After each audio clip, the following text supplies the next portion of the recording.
Good evening, Twitch. How you doing? It's Monday night. We are back. Another edition of Beat the Backlog, and we're going to head on back into Hand of Fate 2.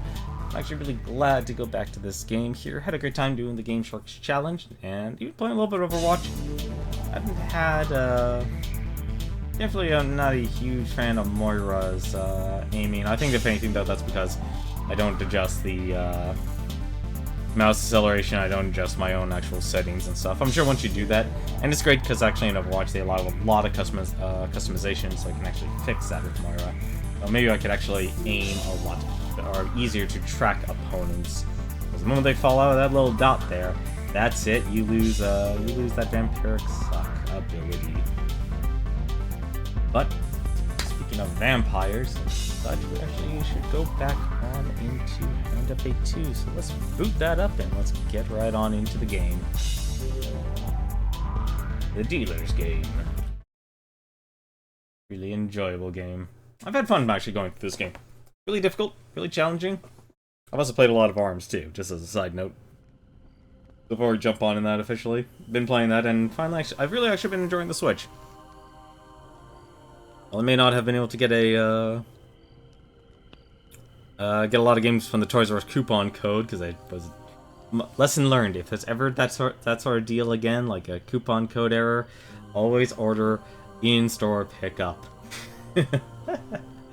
Because I could have gotten like 4 games for $120, but I picked up Fire Emblem Warriors, I picked up ARMS. They were the only ones that actually were in my local location. So I picked up those two. Cost me $90, but hey, at least I can actually say I have games for the Switch aside from Super Mario Odyssey. But I've been enjoying playing ARMS. Getting a lot better at that game. A lot of little things I don't like about it. Some things I do, I like that it's a new IP. I'm always a fan of seeing new IPs. I love seeing new IPs get their chance in the spotlight, get their support, get the fair shake they deserve. And I like within games, even the games like Hand of Fate 2 here. I like Hand of Fate. I like Hand of Fate 2 as well. For different reasons. But I like that they exist. All of the developers are actually able to make a career out of making these games and such. And I'm also planning to go to the PlayStation experience. However, I don't know why, but I wasn't able to buy the tickets today. They're not sold out. They're nowhere even close to selling out. The PlayStation experience is happening on December 9th and 10th, if I remember correctly. It's on the weekend. And it wouldn't accept my credit card. Don't know why. Tried all my the methods of payment. Wouldn't accept any of them. But hopefully though, plan to go there. Hopefully have a good time. It's only the 2-day pass. I don't know if I'm going to be going 2 days because I'm not doing like a stay at the hotel or anything like that. I'm just gonna drive on down there and go and check it out. Have myself a good time down there. But though, when we jump on in, we have a lot of challenges to do here. Oh, this is gonna get confusing. One thing Nintendo actually has been doing is do the whole, what was it? Okay, on a PlayStation controller, they have circle, where the A button is on a Nintendo controller. They have that as their, accept. And have X as cancel. They kind of have that thing going on right now, and I have a little bit of... And it's reversed on me when you play more, more Xbox-based games. But in our last episode of Beat the Backlog here, we actually beat a couple more challenges. We beat the Hanged Man, we beat the horde of Northerners invading, and we also beat Death. We have the hired gun, and it was actually our first Brimstone boss card. I didn't even know those existed, which was a pretty brutal boss fight, actually. But for now, though, we're going into Temperance.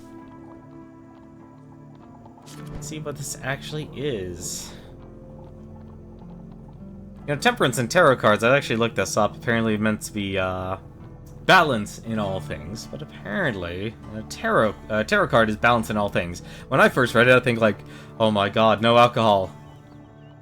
During the worst famine in history of the Empire, an unnatural power is causing the dead to rise and stalk the land.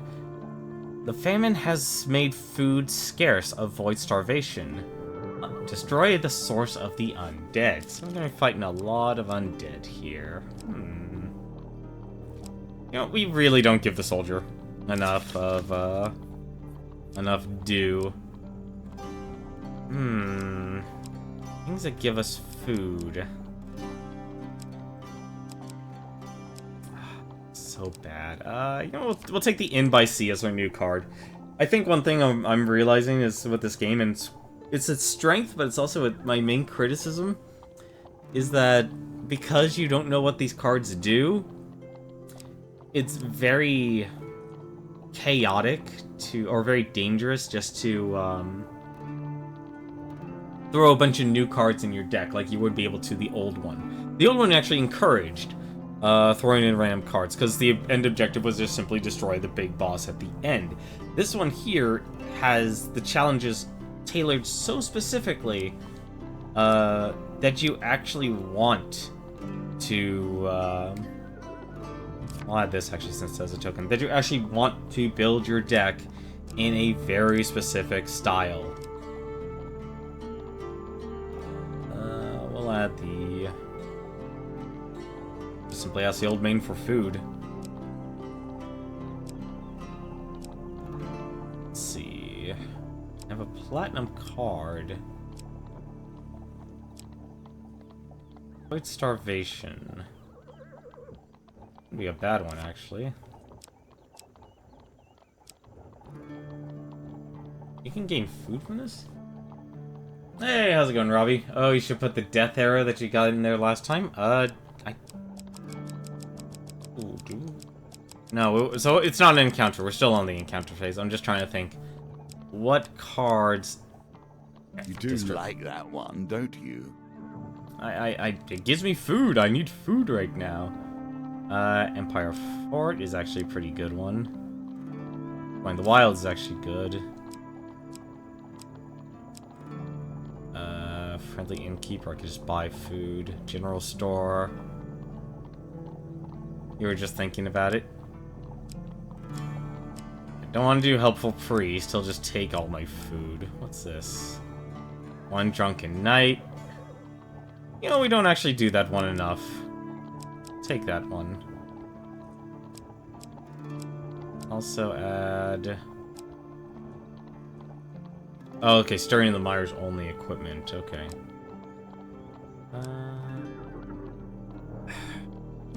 We'll do Street Fight, and we'll do that. The healer, gain life, it's also a shop for food. Trading house, trade things for food. No, that'd be a good card.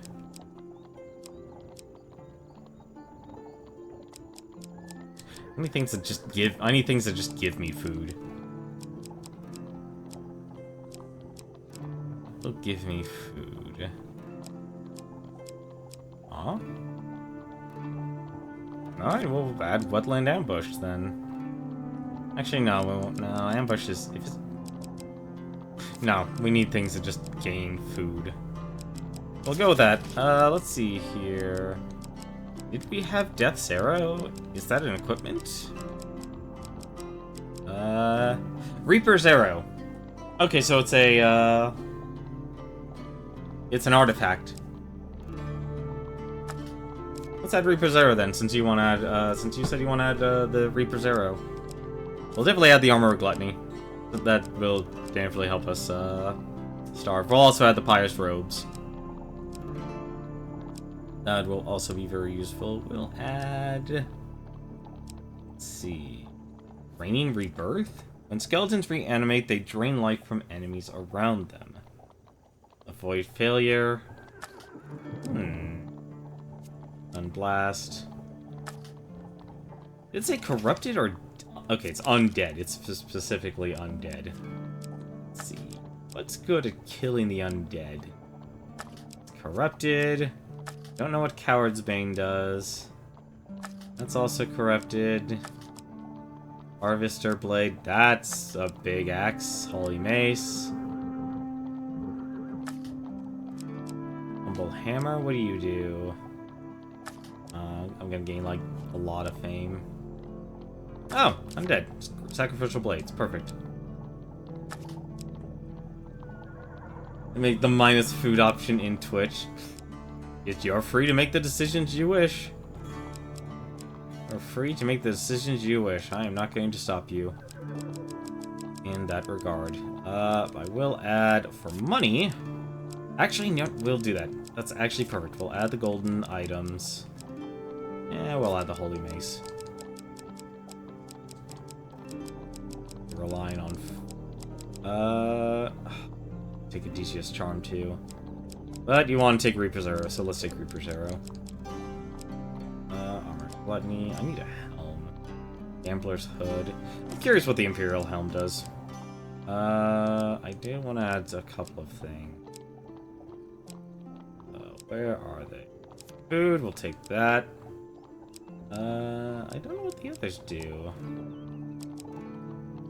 Dice Game, Fire Resistance, Easy Escape, Stunted Healing, Wide Beam, Undead Resistance? Undead Resistance. I always, like, honestly, like I said, this is my main criticism of the game, is that once you get a certain set of gear or cards, you'll want to be more conservative.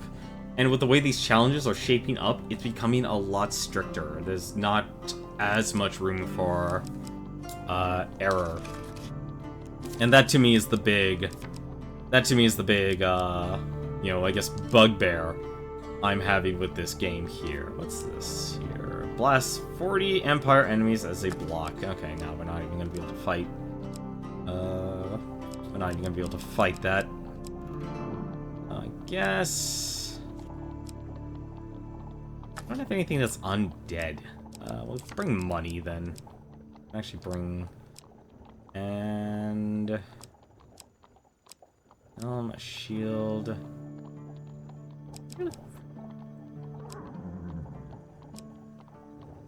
What's Chieftain next does? 23. Also does 23.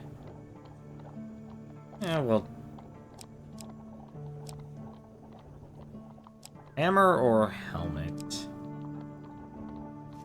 It's just a helmet. It's just a really good helmet.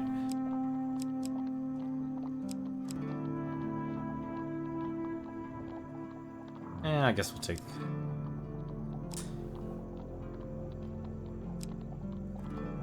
We'll be starting with no armor. Alright, fine. Well, no armor then. I do want to change one thing, though. If I'm bringing in...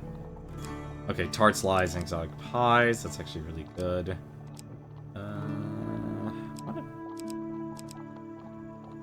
I don't like ambush. Ambush is just fighting for no good reason. Something else that'll give me food. Finding trail is actually not bad. Bridge skirmish. Dark alleys. Good old dark alleys. I always like dark alleys. Yeah, I'm fine with that. Alright. During the worst famine in the history of the Empire, an unnatural is causing the dead to rise and stalk the land. Let us begin the game of Temperance. The Empire works against its own people, yet none of it matters. There will be no uprising as long as they are fed. Yet, take away their bread, and even the most peaceful begin to consider the songs of revolt. Is it just me, or was that hourglass... That hourglass wasn't always there. How's it going, Ninja Zombie? How are you doing a game of cards? Like I said, this is my limit of enjoying card games. I remember, like, that and Phantasy Star Online Episode 3. That was my limit of enjoying a lot of card games. The innkeeper joins you at your table. I have some information. The Reaper was paid up front by a halfling known as Gerek Draukin. The price was apparently an entire cartload of gold. He made the contact and then left the city. Well, let's ask about Gerek. A mercenary. He was employed by the Imperial Army for several years until they wiped out the halfling kingdoms. Since then, he works for the highest bidder. He was last seen on the road to Bridgemore Village, a farming village in the outer provinces. The whole area is up in arms with this famine going on. If you want my advice, you should leave the city. Forget this life of death and glory. Find peace in whatever far-off land you can, before your enemies catch up with you. Who knows what calamity will befall when they find out you're still alive. And we depart for Bridgemore Village. Alright, we're on a game. Wow, we're even on revenge. We play a lot of dry sea. I'm sorry, I'm afraid I'm not familiar with that term. CRPGs? This is basically a dry CRPG plus Magic the Gathering. I never understood how to play Magic the Gathering. I tried it once with like a starter deck, and another guy knew really how to play, and it's like, here, I have infinite spawning monsters. Alright. Apparently we have to save more villages, or 10 villagers lost. Computer RPGs. Okay. So like World of Zine and such, then.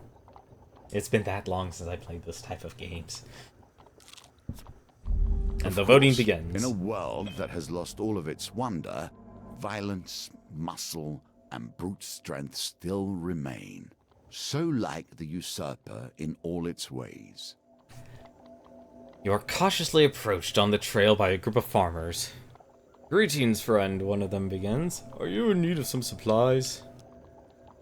The group explains that an evil ogre has stockpiled rations in his cave not far away. They intend to fight the creature and retrieve the goods to feed their families. Would you be willing to tag along for an equal share of the food? Hey, how's it going, Proof Gold? So what do we do here? Do we fight the ogre? Get some food? Or do we not say, no, no thank you? Apparently the ogre's name is Thomas. Which is terrible, because once we know their name, now we have a bond with them. Alright, you guys want me to kill the ogre? Let's go kill the ogre.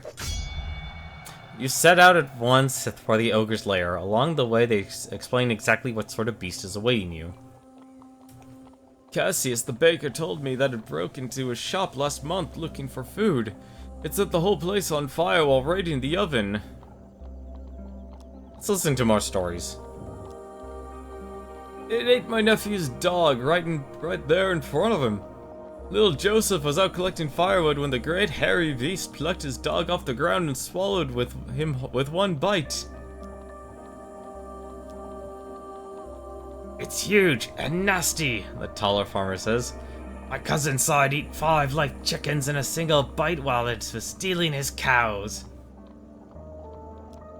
I'm sorry, I love apparently listening to these stories.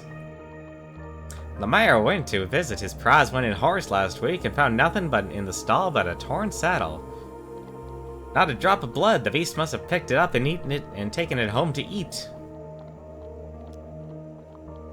Ask if whether any of them have seen any ogres. The group is suddenly quiet as they exchange glances. No, one of them offers. My Aunt Maddie swears that it ate all the radishes in her garden. The monster's lair is just up ahead, one of the farmers comments sometime later. Is it now? A deep voice is it now? A deep voice inquires as the monster in question strolls into view. The speechless farmers hastily retreat as the ogre stops to inspect you. My name is Thomas, and this is my domain. What business have you here? So do you demand they return the stolen food, or do we attack the beast immediately?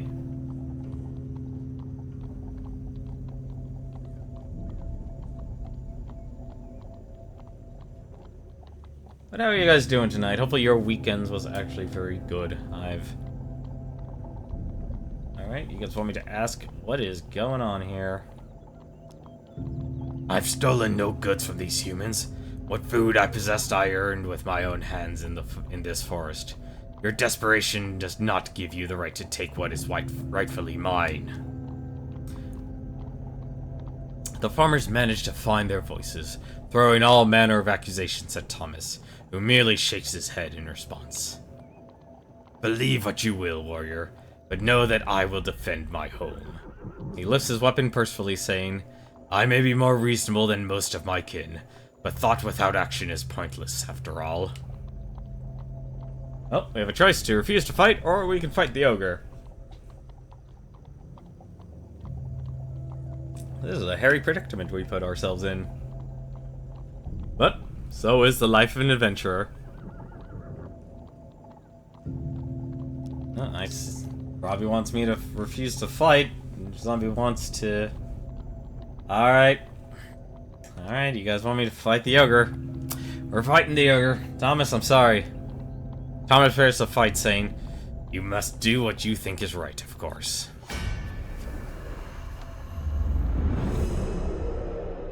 Hey, this is part of the game, Robbie. Part of the game. And that's also what makes this game have such great replay value. Hello, Thomas. Innocent or not, the time for words has passed. The ogre's thick hide reduces damage by 4, making low damage weapons less effective. Beware. Blood deals devastating damage. Evade or perish. It would also be nice.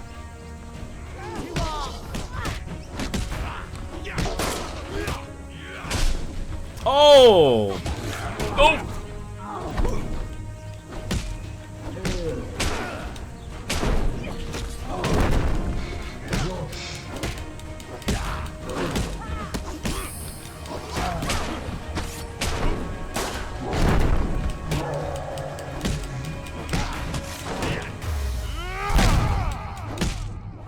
Oh!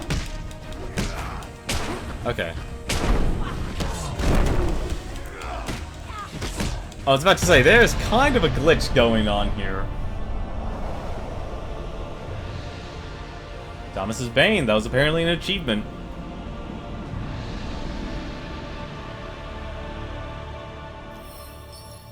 You and the farmers raid Thomas's supplies. Free food. The people need food, and they turn to you because their leaders have failed them. The land itself has failed them. Rest in peace, Thomas. At least you gave me an achievement. You are surrounded by hungry, armed villagers. A few push forward to confront you, while many more hang back out of harm's way.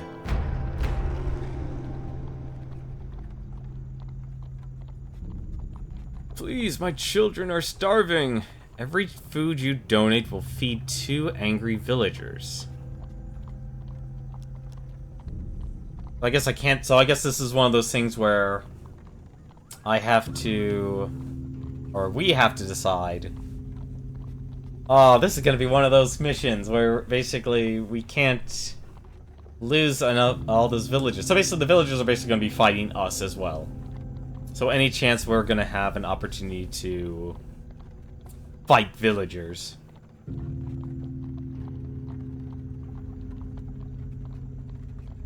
Since we're going full asshole. I don't know about that. Yes, we did kill Thomas, but at the very least he did give us some food. I see 50-50. Only the start. Thought we had 3 people watching, but I guess not. Alright. Let's see. I am curious. I want to see what happens if we claim we have no food. They're lying! A woman calls out from the back of the crowd. You can fight your way through the people, or try to push your way through.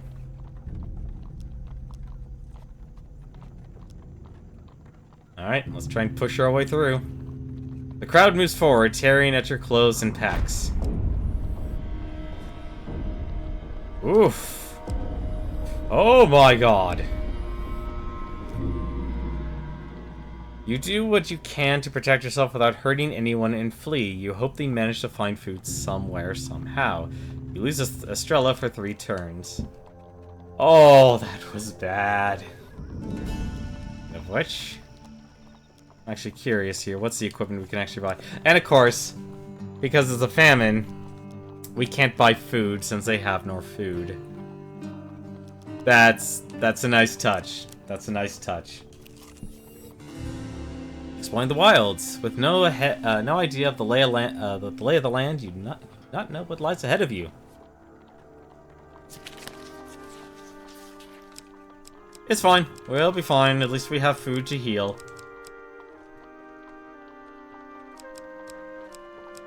Like I said, this is definitely going to be a difficult challenge. And that's my main criticism. It's like the challenges start to... it's a three-way, but Proof Gold went first, so... Dangerous Wilds!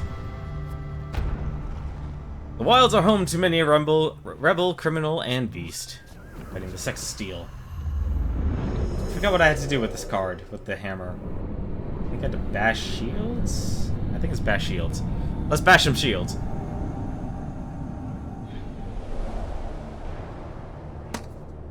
And it's also our first time using this hammer. A nice sturdy hammer. The worker's hammer. There are subtle weapons. There's the weapons for delicate and skilled hands. And then there's this.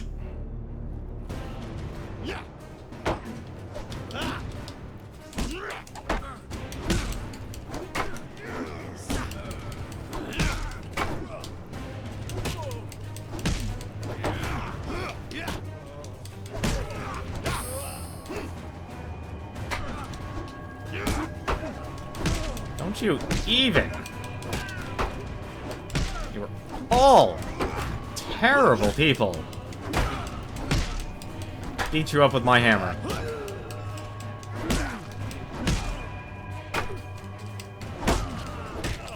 All these people want to go and smack me with their stuff.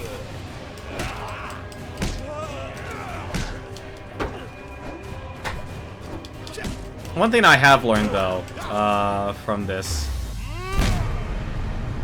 is that when you have the two blocks appear, you'll only block one, but then the other enemy will then proceed to make his attack. With the battle resolved, you scavenge what you can for the remains. Armory equipment. Consider your actions carefully, if you would be worthy. Alright, save that. Game 3 reveal encounters. The general store. I'm actually curious enough to actually go there myself. The shopkeeper nods as you enter. Adventurer, how's the world out there? Ooh, we can see what the Reaper's Arrow does. Death's Touch. Inflict 200 damage to a living enemy when activated. Undead are immune, ignores armor. Brimstone Bane. Deal 25% damage to brimstone enemies. Interesting. A Holy Mace. Perform a powerful strike that creates a holy blast. The blast deals 125% damage to undead. Bash deals additional damage to armor and enemies while they block. Susceptible to evade. Cannot riposte. Hard to kill what's already dead. Yep, indeed. There's undead resistance, but you know what we have to buy. Oh, that is stupid expensive. I wish we had it. I wish we had the armor of gluttony. How much is healing? That's also not great either. That's tempting, actually. That's actually tempting. We could sell the blades and it'll get put back into the deck. Oh, we can actually also see, well, we could always see what this does. Oh, never mind. Oh, inventory, that's it. Bash 40 empires as they block. Okay, so basically as they block, so I have to attack them and they have to block. Expensive, but it's the only way to it.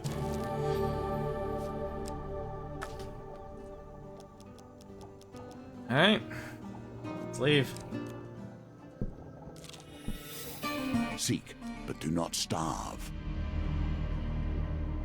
An uneasy silence fills the air on a moonlit night, prompting you to continue your journey without stopping to camp. Let's go forward. Although you keep one hand on your weapon for the entire journey, nothing reveals itself as a threat. Oh, I think that was the decision we could have made. Oh, make camp. Okay, yeah, we could have actually made camp.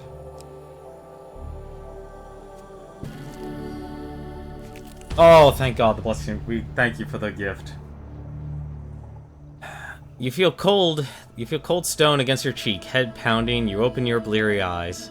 The unmistakable scrape of metal wakes you from your slumber, and you slowly take stock of your surroundings.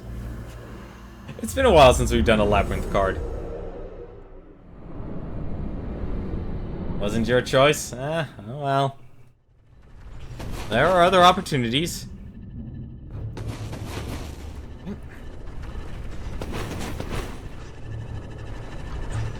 Alright, we need to take stock here. Gold. Gold.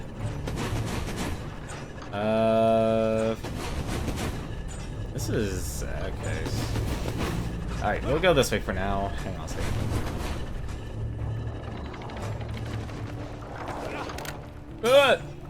Don't.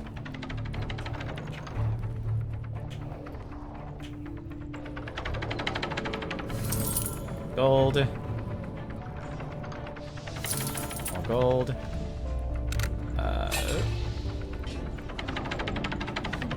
Oh, I'm not a fan of this.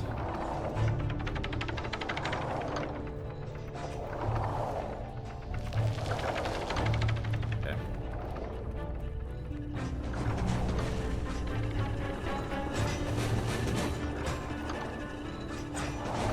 Oh!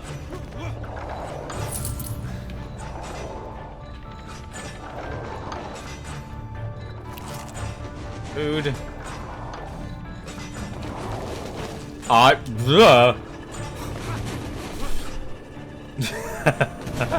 I'm sorry, I'm focused here. This is... okay. Everything's fine. More gold. Yeah, this actually isn't such a bad card. I thought this was actually a terrible card. I thought I also removed this from the deck.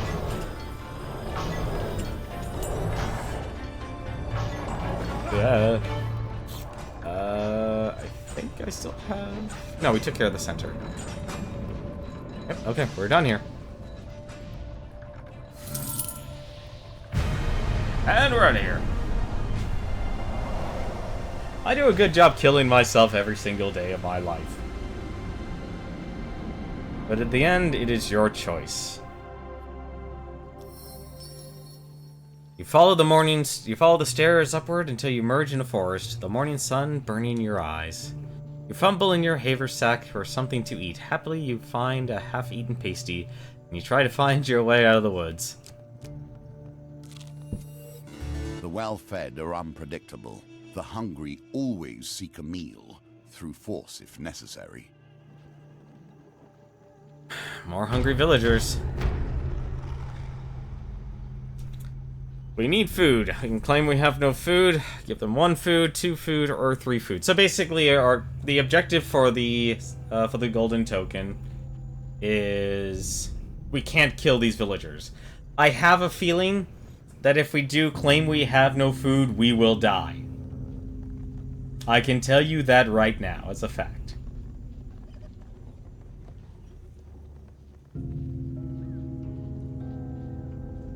And that is something I personally want to avoid.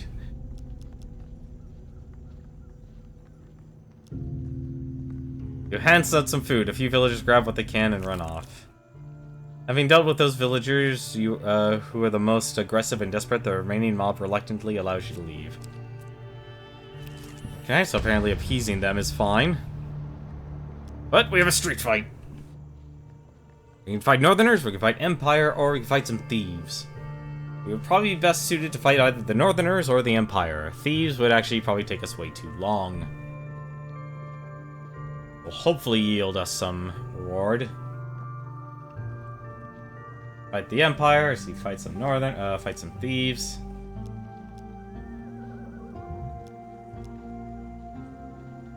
Personally, given that we currently have the... actually, can we even equip the... requires 17 fame, we can't even use the sacrificial blade, so fighting the thieves actually wouldn't be a good idea. Alright, we're fighting some Empire. I won't be going for the token, I'll be... actually, I probably actually will be by accident, considering I'm swinging a heavy weapon. Oh, thank goodness I have the soldier back. Rolling in the streets like commoners. I hate the devil.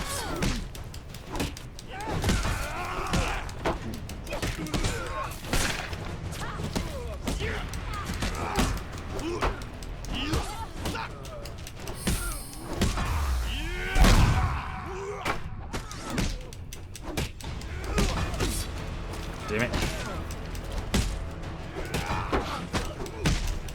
On my mark. Smashing!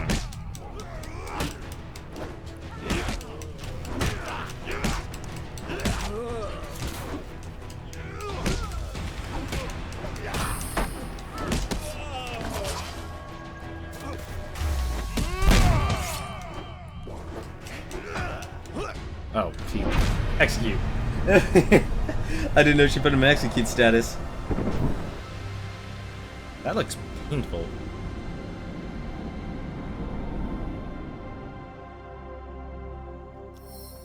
You're one to be reckoned with, the organizer comments as he brings forward a chest.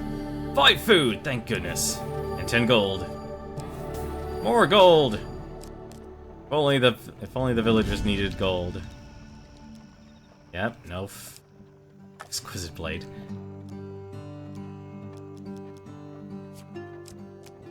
Let's keep exploring. That is the next level.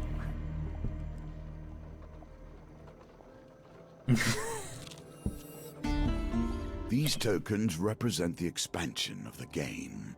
More options, more cards, more opportunities. Without having to pay for DLC. So, we're here to collect the dead. Oh my god, already. The Back dice. to the bones. I hope you have learned to be their master. 17! Nice. A win here sets the tone for your challenge. Free food. More dead. So, another 16. That is... oof. That was a poor roll. That was a very poor roll. Collected 30 deceased. 30 gold. Oh, we have plenty of gold, just no food. The old maiden. Walking through a shady forest, you encounter a frail old maiden. I'm sorry, I'm sorry, I'm going to just simply ask for food. I'm going to ask for supplies. I don't even know what the old maiden wants. I think she's actually related to Malclips. And there's our first punishment by the chat. Thank you guys for taking away 3 food. The 3 food the old maiden just gave me. All the way. Alright, let's do this again. Hunger. It chews at you. This whole land is starving, and you are left with only hard choices. You wake one night to the sound of rustling. With a start, you realize there are thieving hands pilfering your supplies. You lunge for the closest thief. You lose 3 food. Here we see yet another wheel, each different, yet each bearing their own similarities.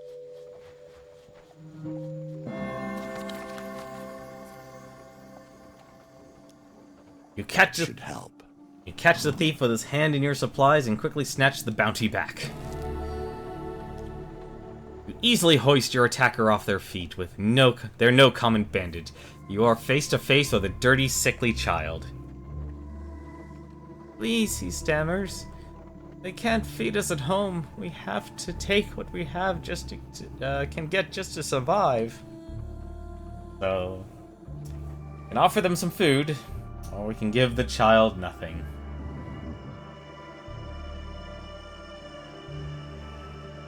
Honestly, I should have taken the general store. Just to be a jerk. Against my better judgment. Alright, well, guess you guys want me to offer him food. Taking pity on the child, you give him some of your supplies. Bless you, mercenary, for your good heart, he exclaims, and runs off happily with his prize. You lose 1 food, but you gain 2 fame. And you also get a blessing. Reduce the speed of a wheel gambit. Actually not a bad blessing. Goblin Town! Green lanterns cast the streets in a murky light. Crowds of goblins go about their business while hooded figures lead rodent-like beasts of burden to the market. In the distance, a mountain of gold glitters enticingly. Lines of goblins are arrayed around it like spokes of a wheel. I believe the food will be in Goblin Town. Yes, you could vote for Make Me Leave, if you so desire. I'm prone to explore Goblin Town because there is actually a risk of losing health there as well. But between them, I'd rather explore Goblin Town. Ooh, there's some risk there. How badly can we explore Goblin Town? Apparently very badly. Very badly indeed. Okay, card number 2. You say the invisible card? Also card number 2. Huge failure! Out of the way, out of the way! 2 goblins carrying a towering cake comes rushing through the street towards you. You leap out of the way, twisting your ankle on crooked cobblestone. Suddenly, urgent horns blare an alarm throughout the city, reverberating off the cavern walls.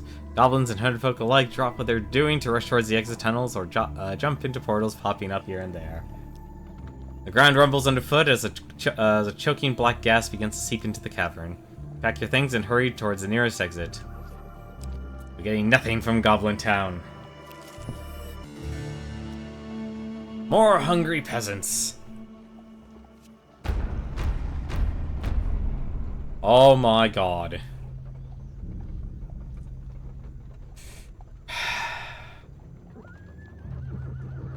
How's it going, Rat Bastard? How are you doing? Need to give them all the food. One person says 1. Like no food. Oh, this is tough choices here. How many food gathering cards do I have left? How many food gathering cards do I actually have left? If random. Give 4, I'll have 6 left. I'll rather go with Rat Bastard says we'll give all the food. That's a lot. Yes. Oh! More hungry peasants.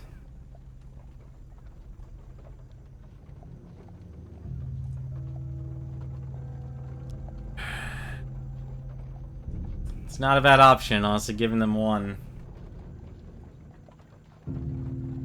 I don't know why am I exploring this entire thing? I shouldn't be doing that. I can give 2 food. And claim I have no food. So, should I fight them? Or just push my way through with what food I have left? Because I remember how much 2 hurt. You guys are voting to push our way through. Push our way through. 10 max life. Fine, that's fine. That's fine too. That's fine as well.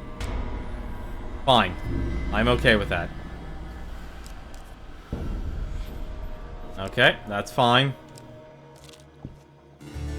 Your supplies are running low. Make your choices carefully. One night, you wake to the sound of a rusty wagon wheel passing on a nearby trail. Cautiously, you sneak closer to observe the scene.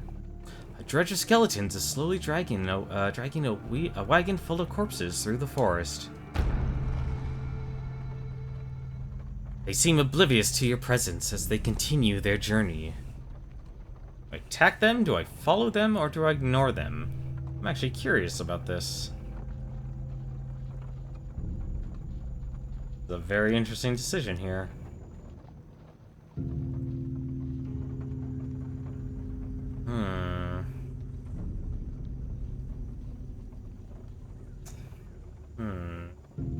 I want to follow them. After tedious hours of trailing the macabre brand, you approach a hill far from any settlement. Atop the hill stands a stone circle, marked with the eldritch runes. The skeletons drag their prized haul into the center. A sudden flash of blinding light forces you to look away. When your vision returns, the circle is empty, apart from the abandoned wagon. Okay.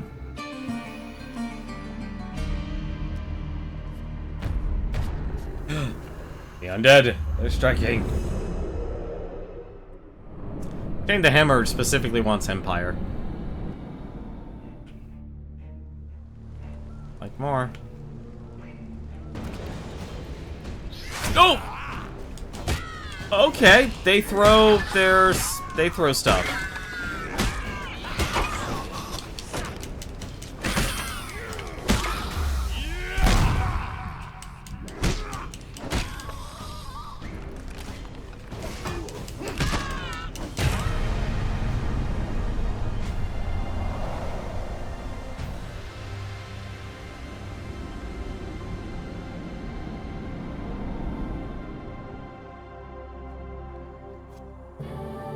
Armory gain.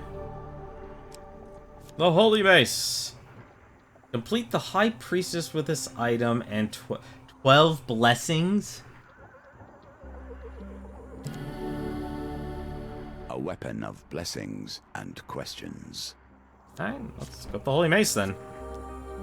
You leave the broken bones of peasants scattered across the field and continue your quest.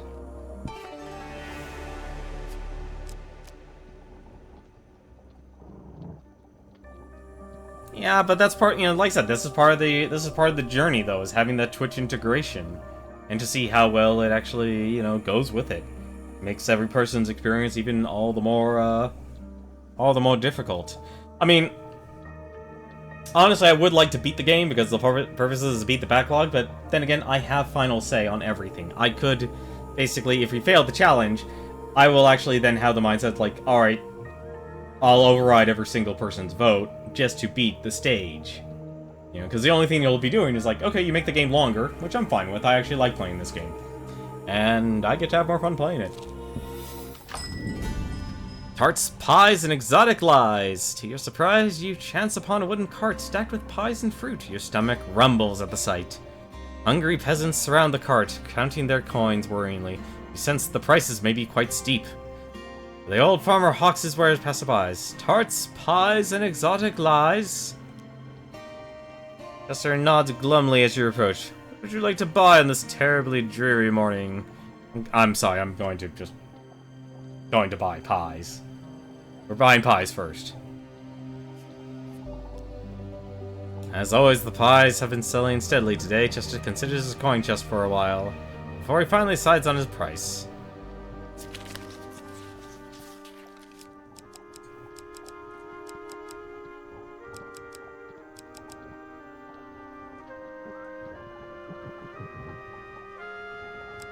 For food, it's either going to be 10 gold or it's going to be 30 gold. One of the two. Go to sold those sacrificial blades. Number 4. 10 gold. We'll pay Chester.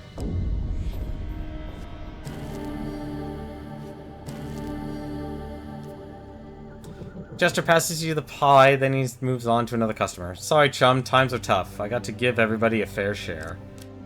What's actually also interesting about this game is that they actually made the cards dynamic to the encounters that you actually play. Something tells me I could have bought... Like, normally I'd be able to buy more pies, but I guess because of the famine, I'm not able to. Oh my god almighty, why?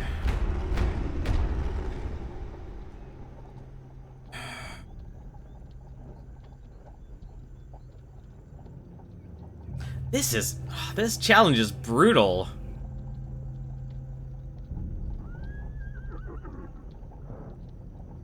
So either I start to starve, or I take more damage. It's not a happy middle ground, I'll tell you that much. I'm curious, what happens? I can fight. or I can push my way through. I'm honestly curious if this actually can kill us. 10 villagers lost. I can't believe 10. I'm gonna try and push our way through. 15 life. 15. 10. 15. We're dead. Yep. Wow, it's 2 cards. Now death comes to you. This story ends here. Wow, the Defiant Dev. Dude, making this brutal. Like, the challenges are getting super... Still many who can be saved. Super specific to your deck building.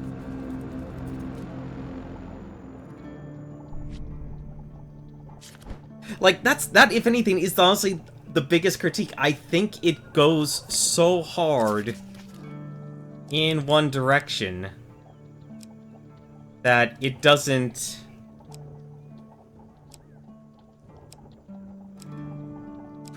Can't have that one. Goblin Town's too risky.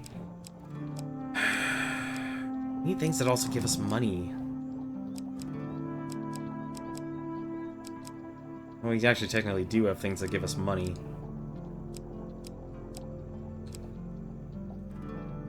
I actually know what to... I think I know what I can do, though. Shrine would be nice, actually, because that's extra life, but I'd rather have food. What? What did the blue do? Highest robes are the way to go. Yeah, that or, you know, that or the, I have that, actually, in the deck. I just never found, like, there's no time to get equipment. That's the big issue. That's the big issue. Like, I need stuff that specifically gives food. Like, I'm not gonna be able to get it with the way the map is for exploring the wilds.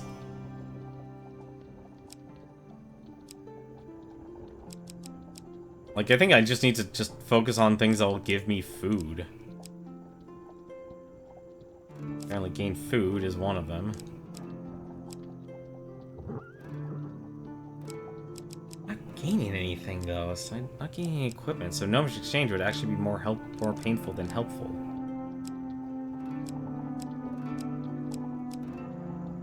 Rager's Ambush is a gain food, apparently. Gain gold, gain ambush. Waterfall of Youth, that's chance cards though, I don't like that.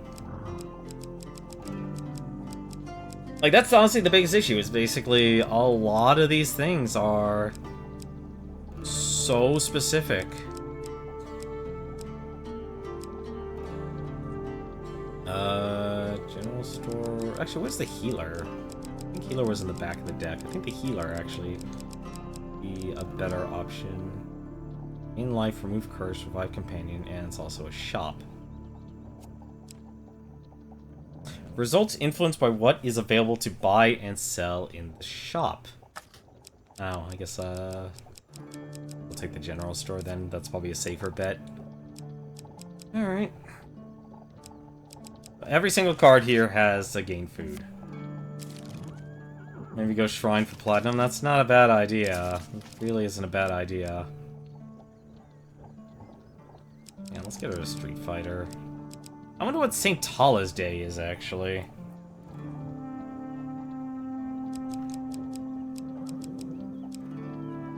You know, I think we have every single thing we can to get food from. Actually, you know what? I know what we need. We need to get rid of Carriage of the Dead. That... I'm not trusting myself to gain 16. Like, rolling a 16 is statistically difficult. Like, we're... Actually, no. Carriage of the Dead's actually good, because we get gold. What am I saying? That's based off body. Bodies turn to gold. Gold turns to food. Let's think about this for a second. Like, the downside is, the one thing I've noticed about this adventure is it's not giving food, it's not giving gold, it's not giving anything. It is just an adventure that takes. And that's the thing that sucks about this. It is just an adventure that takes.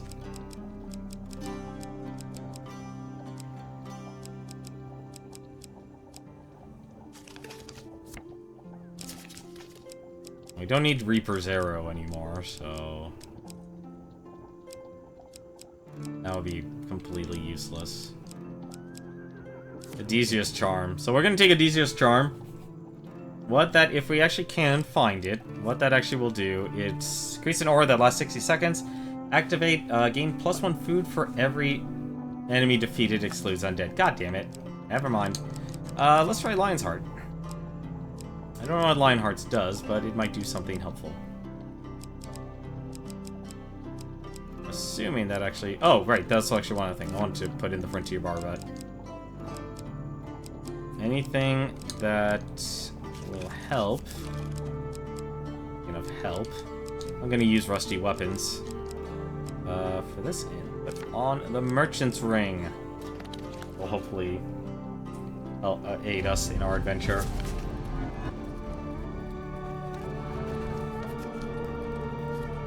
So it's 2 pain cards per... or it's 1 pain card per villager, basically. So, you have to feed people. The kingdoms of death were once pledged to my throne. The usurper cares not for our old suits, however. He has driven the deathless from his lands.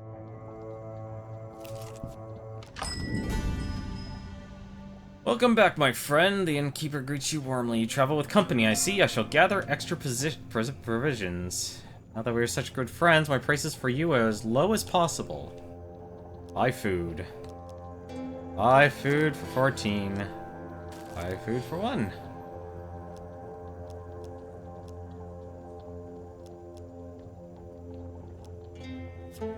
And the innkeeper is really friendly. And the wretched. Alright.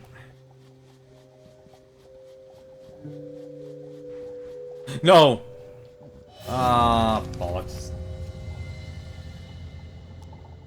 You might want to work on this. Clearly you lack what it takes.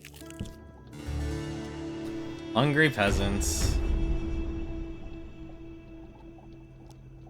So basically we have to come with a bargain here. I have no food. And try to push your way through.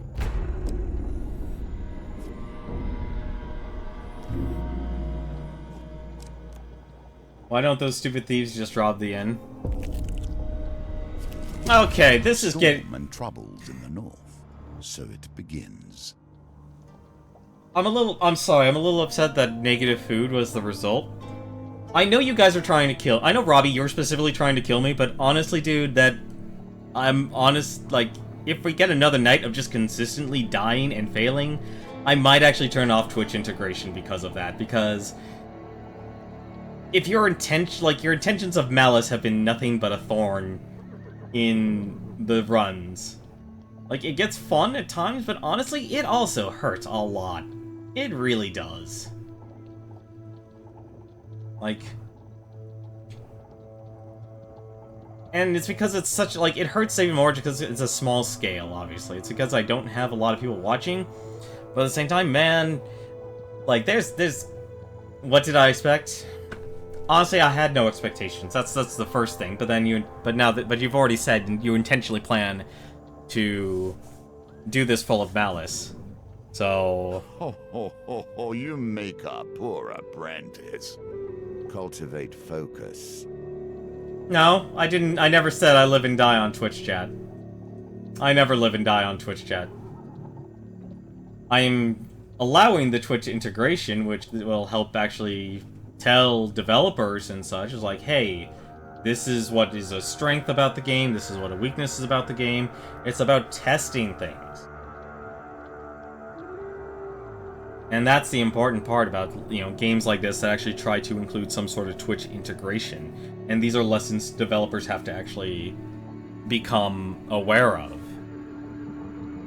You enter a tavern as the storm lights up the night sky. The bar is packed with fellow travelers seeking respite from the weather.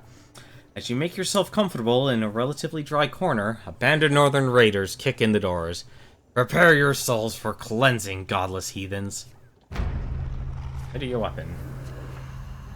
Nobody lives and dies by Twitch chat alone. A lot of people get their energy from Twitch chat, but even then, there will be someone else who will come. Really? They gave me the daggers as the rusty weapon? I guess I can't... Like, nobody lives and die alone just from Twitch chat. Like, some people may have energy. I guess I can't riposte these guys. Either that or the weapon is just so weak that you can't riposte.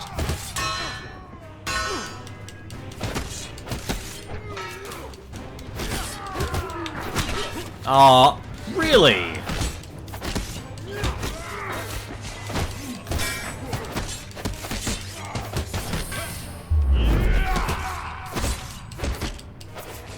I'm actually surprised. It got double hit.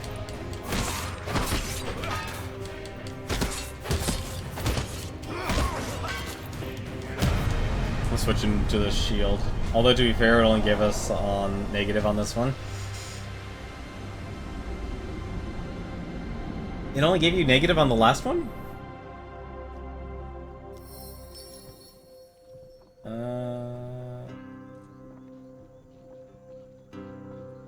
Push. That was a +3 on the last one. This one is all negatives. And others retreat into the storm. The innkeeper serves a round of drinks in your honor. Here, an old soldier left me with this before renouncing his adventuring for good. I want you to have it. Holy weapons for the righteous warriors. In this case, I guess you'll do. Honestly, like I said, there's a certain level that makes this nigh impossible. That is very fortunate.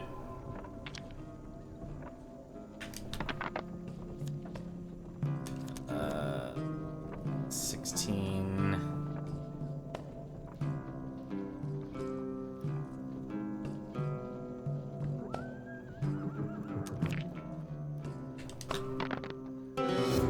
Nope, you're just stuck with that.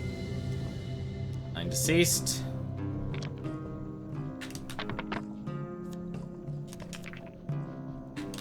A 6. Nope. 20 gold. All we're getting. Speaking of that. That. Buy food. Tried, you're super expensive. We don't need you anymore. And we're gonna get rid of you.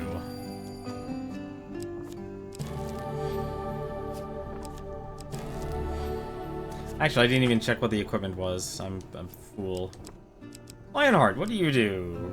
Receive 3 max life and 30 life when activated. Used in camp. Armor of Gluttony. Frontier Barbet. The Frontier Barbet is actually worthless. I just realized that. You have to do a gambit first. And you need 12 fame for the Armor of Gluttony to do anything. This is bad. I'm hoping that'll actually do something. We don't need gold. Actual advice, go for the armor. Yeah, the Armor of Gluttony is actually the best, but you can't even equip it yet. And it's one of those questions, if we will. Greater ambush. I'm fine with this.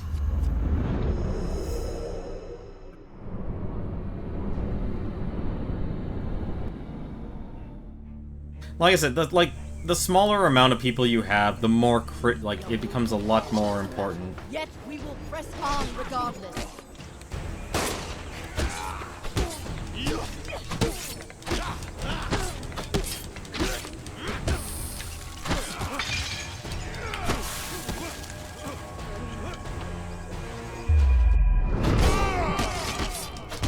Out of here.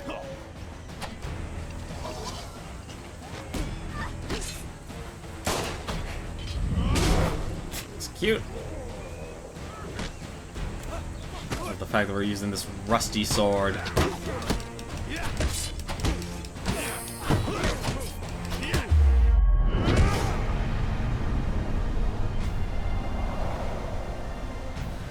But every vote matters in those things, or in these things.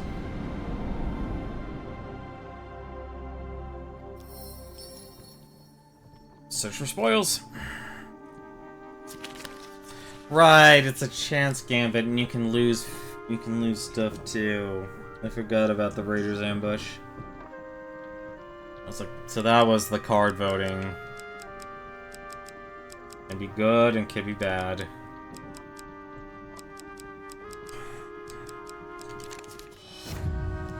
Fine, lose 20 gold. Fine, that was not the best option, but. And the little brat stole her food.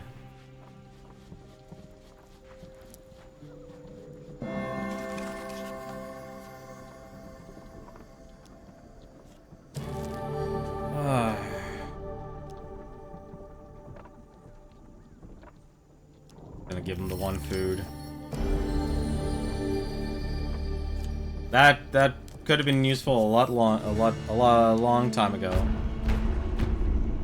I hate this challenge. I really hate this challenge.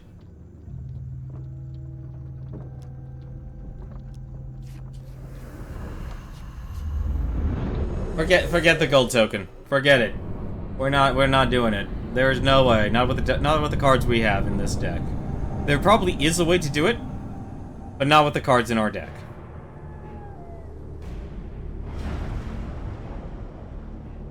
You know the land is in peril when those who do not fight, fight. And because the soldier's the Empire, she won't actually fight her own kin.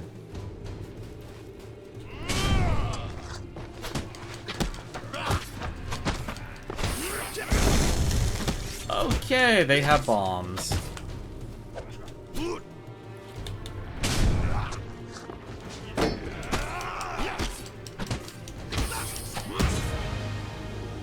Oh, you could subdue them. Well, I've learned my lesson. The remaining peasants back away, beaten and exhausted. But for a few scraps of food, you could have spared these men's lives. You continue your journey, leaving 3 bodies to the crows. For killing peasants, you have failed to win the gold token. Oh my god. So the limit isn't the token. The limit, so you have to keep everyone alive for the gold token. To even win the challenge, you have to not kill 10 villagers. This is too brutal of a challenge. I am sorry.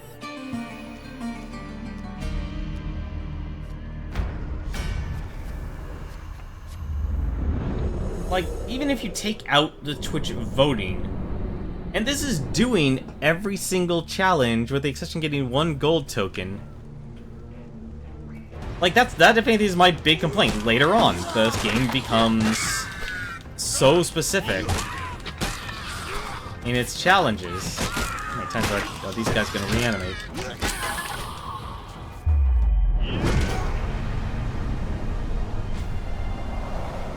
This is disgusting.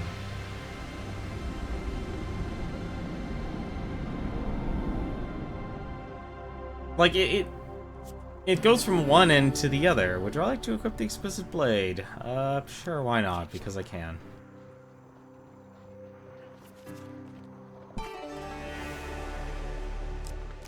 Like, the game is just giving me giving you nothing. Doesn't matter. You should visit a campfire? Gasping with each step, hoping to survive. Find food if you can. You can just fight and subdue them? I don't know. Now would be a good time to buy some food. Yes, Think about purchasing food here. I know. Let's just say... lose 1 max life instead of taking starvation damage. Yes, equip the pious robes. Selling the armor of gluttony, though.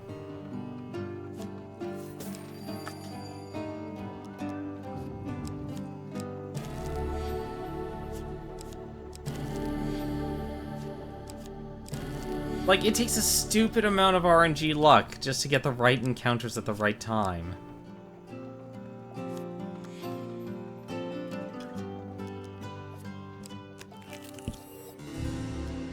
Hungry peasants.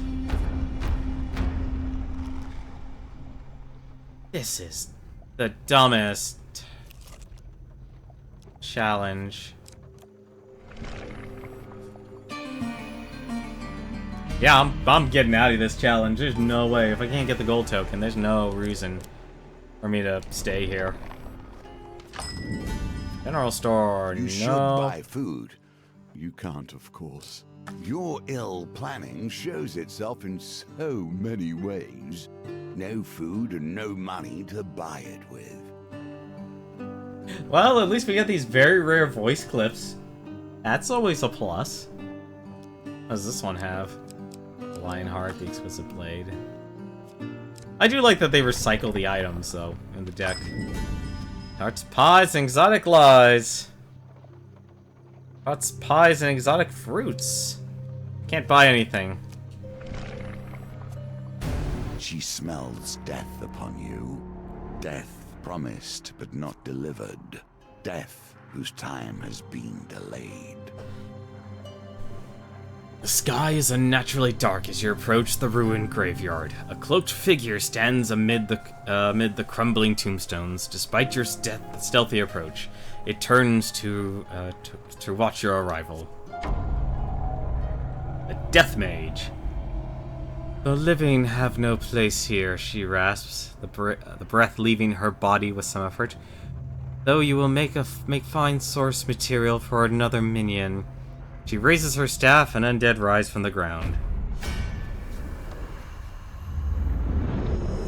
Yeah, this, like, the strength challenge, this challenge so far are easily the most brutal challenges. With probably third being the resource gathering one. Countess Athanasia. This death mage turns dead into tools of chaos and slaughter. Use bash to break through her gruesome armor. They will forge any alliance to stop us, even with this thing. On my mark.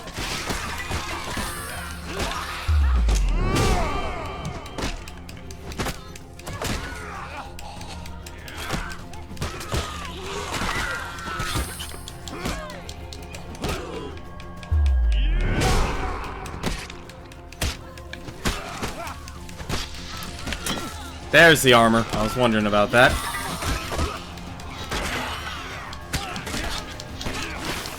What the?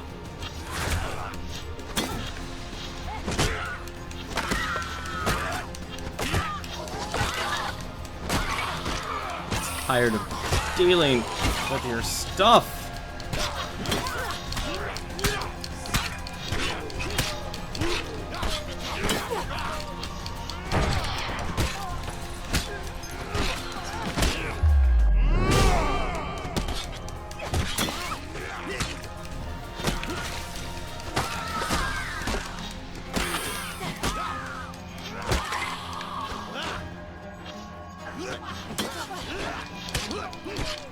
They're taking the blacksmith on this one. Like, thank goodness we found the pious robes, or else we would have just been dead.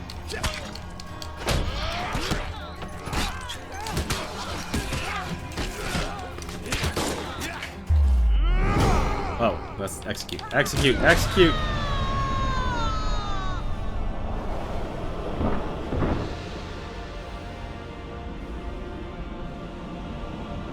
Ah, that's a lot of these challenges are brutal. Smoking ash is all that remains of the necromancer as you inspect the contents of the crypts. There you find letters written and signed with the Emperor's seal, each one calling for your death. What have you done to earn the Emperor's wrath? As if in Answer, the voice of the hermit rings in your ears. It is not for what you have done, but what you are yet to do. A powerful force presses against you, and every move takes you closer to the end of the game. You have few friends now.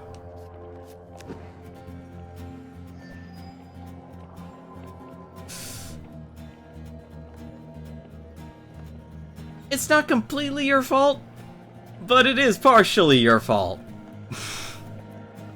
It is partially your fault. I'm sorry. You have to accept some of the blame. This is what we seek to eradicate. These creeping horrors that stretch across our land. The wretched, Thomas the Ogre, and the mystery chest.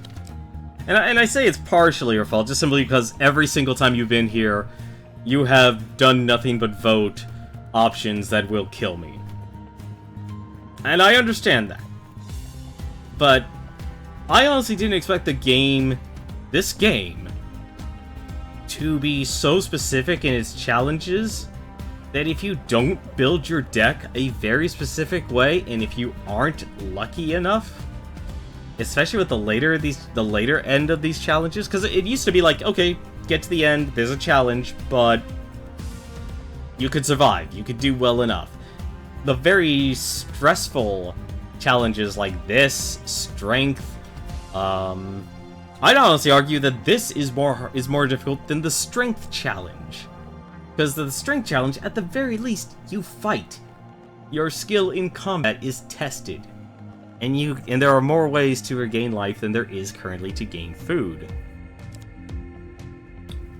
Dunair's Talons, the Thorn Shell, and the Ring of Defense.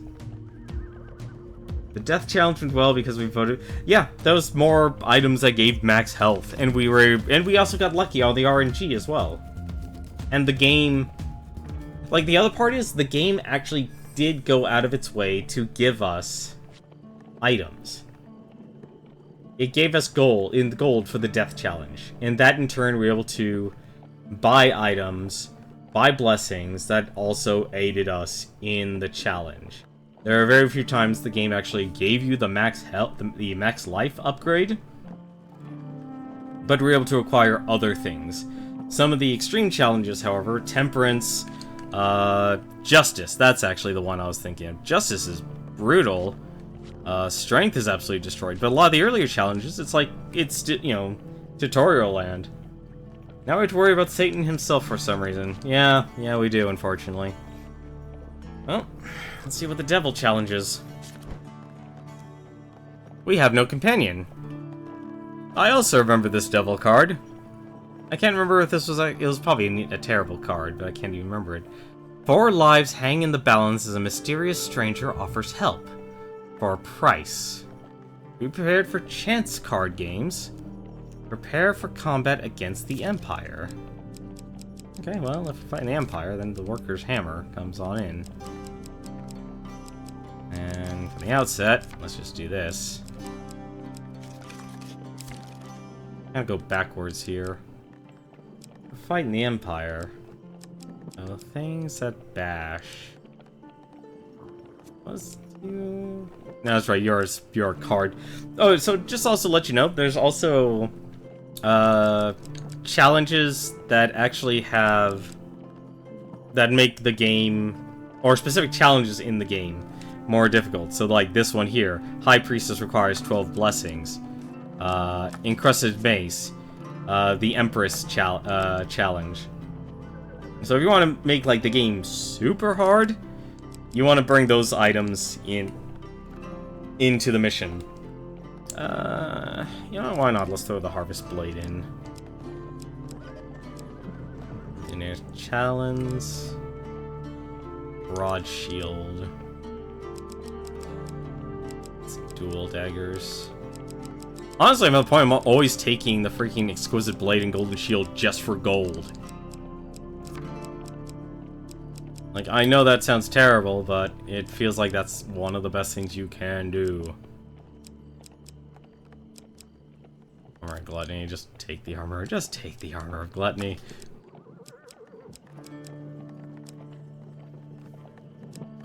chance gambits, huh?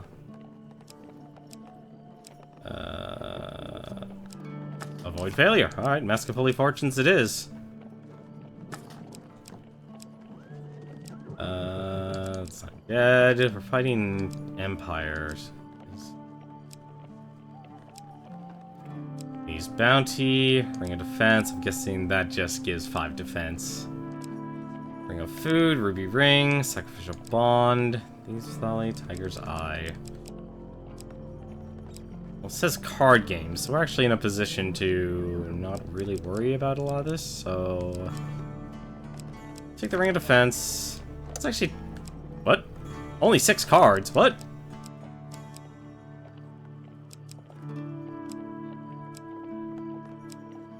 I didn't expect 6 cards to be our limit here.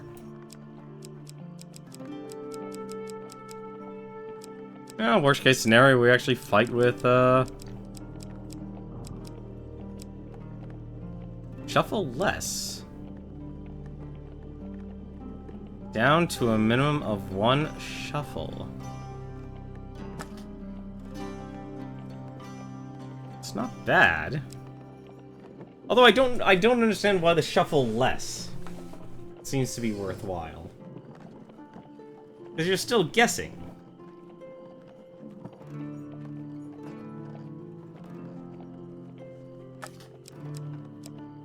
That's a little... That's an odd one. Okay, well... We won't worry about the money then.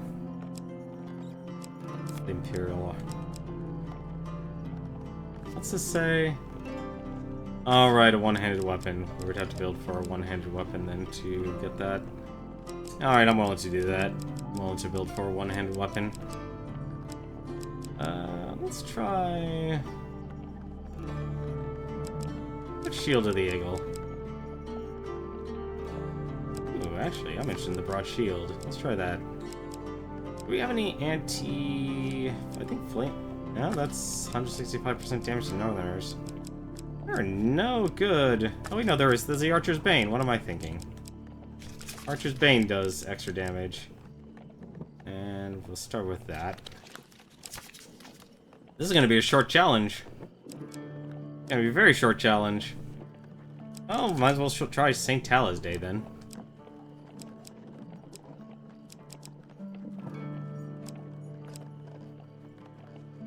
This sounds like an interesting one, so I'm actually okay just like throwing all of these new cards in. I get 6 supplies? Oh crap, you're right, I get 6 supplies. How do you know? Alright. Take those then. The bucklet's nice, but... Same thing with the artifact, that would be nice, but I'm not gonna worry about those. Illicit trade? Oh, token unknown. Why not? Fate's Dealings, the Cunning Man. Mage's Workshop, Purgatory. Probably Raider Prevention. And let's do... Fate's Dealing is probably just... Fate's Dealing, I bet, is probably actually replay a card. Perfect chance to see what platinum cards do for encounters, I guess. Yeah, this all seems like this is our only chance. Let's do Interception. I'm actually curious about that one. Also, do you love, you know, I just caught on to it. Because, Robbie, what you just said. 666. Do you love how the extra effort the dev team went, Defiant Dev went for this? Alright, let's give it a shot. 4 lives hang in the balance as a mysterious stranger offers help for a price. Those who travel with you are more than mere pawns in this story. They have their own goals and their own needs. Yet their stories have ended, or they would be here by your side, would they not? Ominous news. You arrive at a tavern one evening, anxious to settle beside a roaring fire with your companions. As you enter, however, you are surprised to find no familiar faces. After a meal and several hours waiting alone, a priest rushes in. Your friend Ariadne lies stricken at our temple. You arrive at the temple to find Ariadne lying on a simple bed, attended by a church official. He explains that she has been stricken with dark magic that is slowly draining her life. Somehow this milady resists our attempts at curing, the official says sadly. It's as if her very soul were poisoned. I'm sorry, her time is limited. The official leaves shaking his head. It is not my place to say, the young cleric whispers. But perhaps there are other places you may seek help. In my work, helping Northerner refugees, I've heard tales of their high priestess, a mystic of sorts who moves freely between the realm of men and the world beyond. If anybody could help your friend here, it would be her. You know that the Northern Priestess will not see you unless you possess enough blessings, but you have few options. With the young clerk's help, you ready Ariadne for transport and leave the temple. 12 blessings. Wait, what did you just realize, Robbie?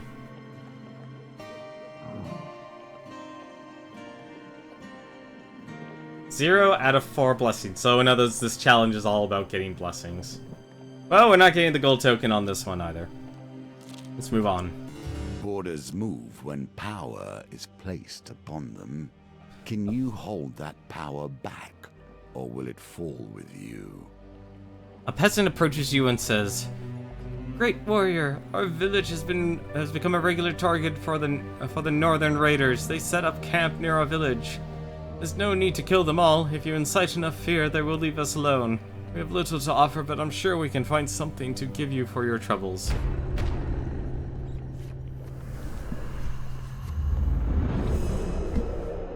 I need 12 blessings? You've got to be kidding me. You can't even get 12 blessings this early in the game. Defeat as many as possible. Sure.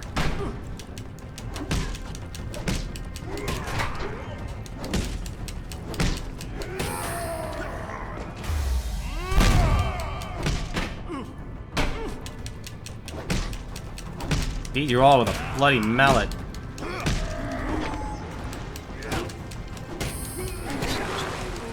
Damn it.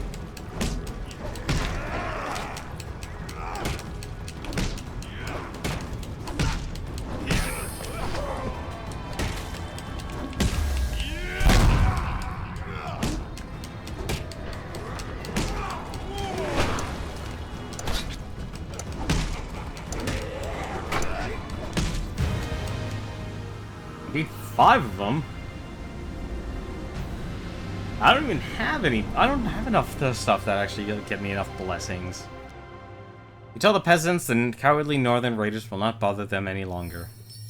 Villagers offer you a small boon for ridding them of 6 raiders. Good fortune. Given times are so dark, you are lucky to have allies willing to assist. You are walking past a black plane-looking carriage when the door suddenly opens and a huge pair of hands lift you inside. The carriage leaps forward as the door is shut and you find yourself sprawled on a seat. Opposite, a huge, powerfully built, but unusually ugly man. Lord Apollyon requests your presence, the half-ogre declares. The creature is silent and the rest of the journey until you arrive at an impressive manor house.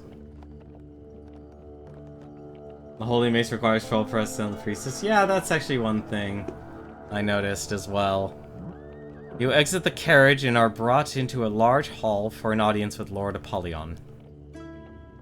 Oh, the great adventurer himself, Apollyon begins, smiling broadly and stepping forward to greet you. He bows slightly, just to at least make this blessing challenge possible. But how would one challenge? Here's the thing, though. Isn't the High Priestess? That's actually. I'm trying to think now if the High Priestess actually is a challenge, or if it's a, or if it's something within another challenge. I actually don't know now. I have heard of your exploits. I, too, am but a servant of the Empire and its people. I'd like to offer my services if you ever have need of them. I don't presume to wield a sword or dodge a claw troll as well as you, of course, but I do try to support good people with supplies and such, especially heroic figures such as yourself. Apollyon invites you to stay and entertain him with stories of your adventures so far. He seems captivated by every word, and several hours pass quickly. You lead an incredible life. I hope you return again soon with more enchanting tales. Apollyon takes an item from many adorning the walls, saying, "Please accept this paltry gift. Perhaps it will help you rescue your friend." Shield just equips it. Allow my coachman to take you back, and please, come visit again anytime. Alright, Apollyon. Okay. That is interesting. Stop to rest in an inn. Feel the warm chill on your heart as you sit by the inn's hearth, trying to keep warm. Mask of Holy Fortunes. I'd rather buy that now. Nothing like carrying an aura of purity unearned to give the game away. 16. But I have the hammer right now. Alright, we'll do one more. You continue to involve yourself in northern affairs. Imagine what you could have achieved if you devoted yourself to study. Ursus, a young warrior from the north, proposes a hunting contest. This kindly farmer saved my boy instead of handing him to the Empire. I will rid the land of the boars, destroying his crops in thanks. Who will be a worthy opponent? As you step forward to accept the challenge, the farmer warns. Not only have they been wreaking havoc on the fields, a huge white beast ate one of my lambs. I hacked off one of his tusks, but he still roams. You and Ursus shake hands before heading into the fields, paying heed to the gnarly grunts echoing in the distance. It's a shame I don't have enough fame to actually use any of this. Honestly, I think right now in this game, the one thing if you really want to hurt someone, it's gotta be in the food.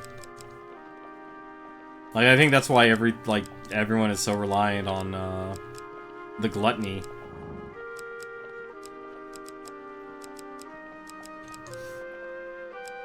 Card number 4.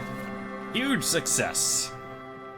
Following its huge tracks, you find the monstrous white boar by the river.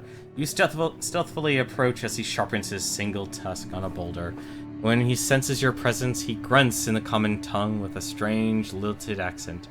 Spare this old blood-blessed mortal. Beast can talk.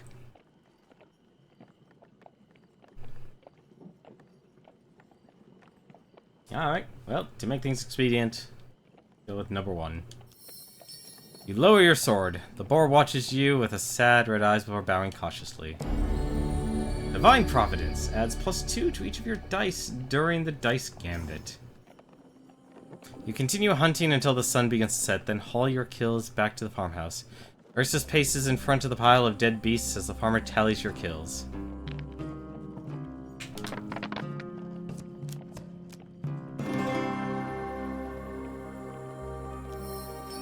This adventurer is the clear winner today, having slain 20 beasts, announces the farmer. Take a basket for my latest harvest as a reward. 7 food. 5 food. Oh my god. I'm grateful to you both. My fields will be safe once more, says the farmer, embracing his precious flock of sheep. Well... Devils wait in the darkness, but which devil will you focus on?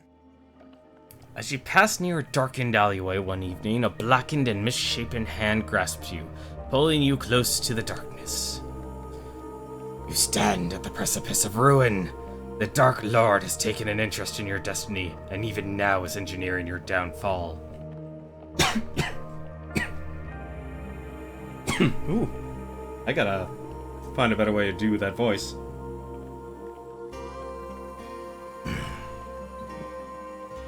A hunched creature pulls you with surprising strength further into the shadows.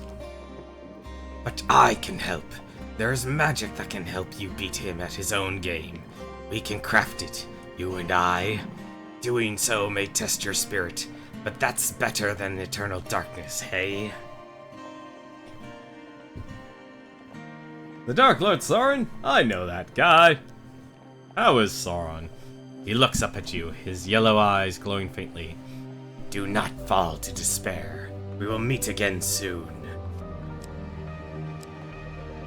Something tells me... Oh, there's the max life. That's painful. I'm curious. You have to wonder why anyone would help you. At least my motives are clear. You return to the fine mansion of Lord Apollyon and are granted an immediate audience. How goes your quest to save Ariadne? Lord Apollyon asks. Explain that you lack the blessings required to visit the High Priestess, or say that you have the blessings required. Wow, you're...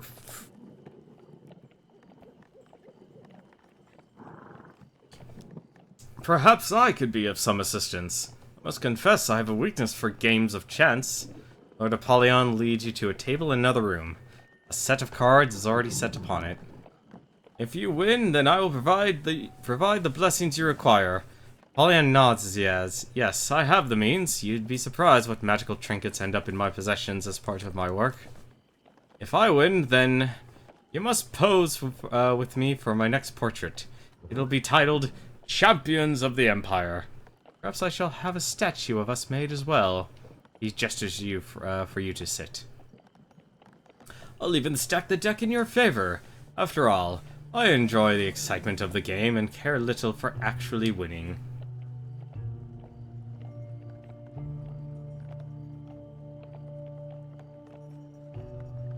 Alright, we're accepting.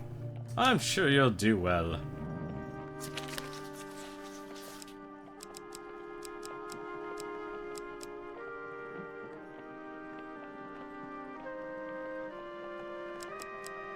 Absolutely none to worry about.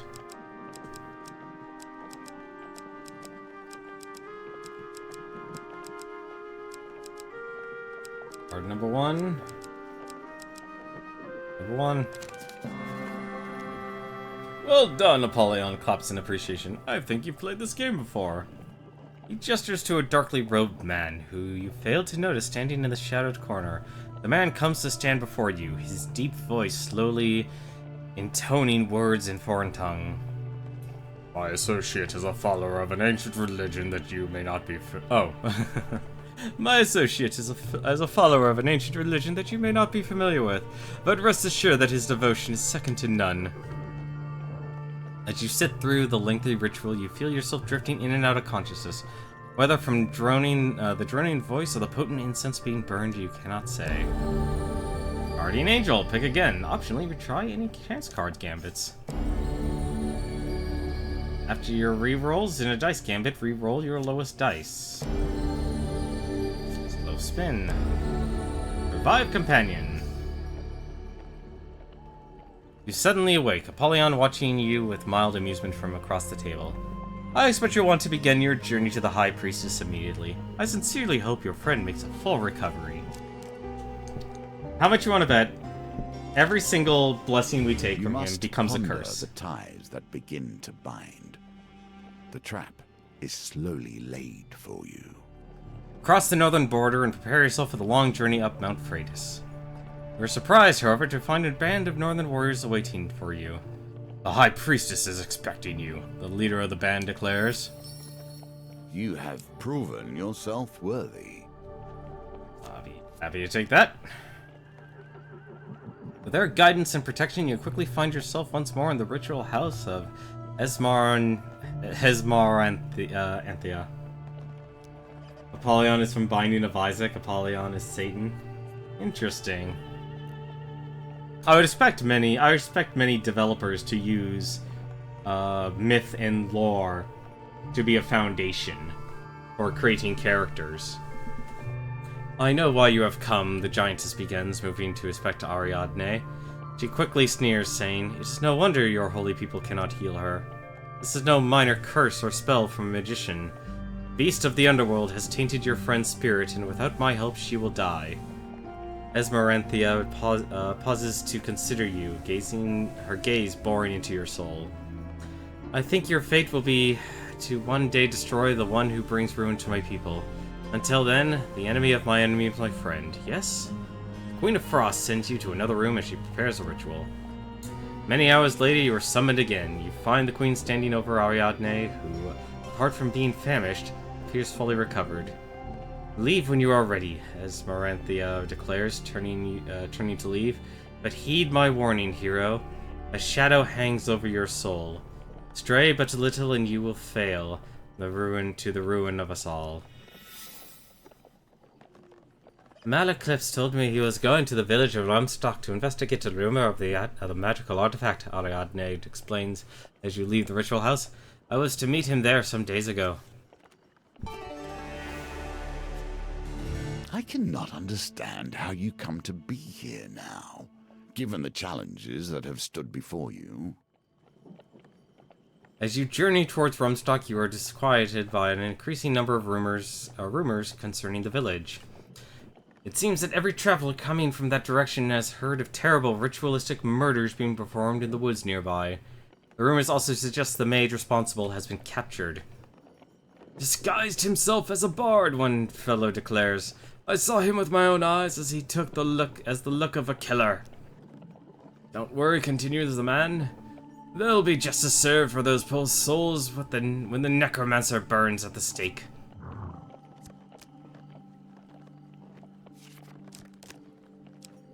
Go to Rumstock. So the noose begins to tighten, and we question the very stakes. You arrive on the outskirts of the village of Rumstock with Malaclips being held up. No, let's... Hang on a second. And you made me lose a blessing. What blessing did I lose? I lost... What did I lose? Didn't lose the Divine Providence. That's fine. I cannot see how alliances with the thieves of the Empire improve your situation. The enemy of your enemy is not always your ally. I don't know, Zen Ninja Zombie. Malaclips is not a killer, though. We met him, and he basically tried to avoid death as much as possible. You follow a trail of hearsay into an inn of the town of Alderos. The barkeep introduces himself as Hervey and says, Father Galfrey mentioned that you were a keen thief, so I have a lucrative proposition for you. A new reeve is to be elected. I've intercepted the letter and made the adjustment to include myself, the great Hervey of Alderos. All I'd like you to do is to get this list into the messenger's hands without him noticing. He hands you a sealed scroll. When the messenger arrives, he rests his satchel on the stool beside him. Do I bump into him, or do I drop all of my gold? Oh no, I have no doubt in my mind I took a deal with the devil. I mean, isn't Apollo considered the devil in Roman?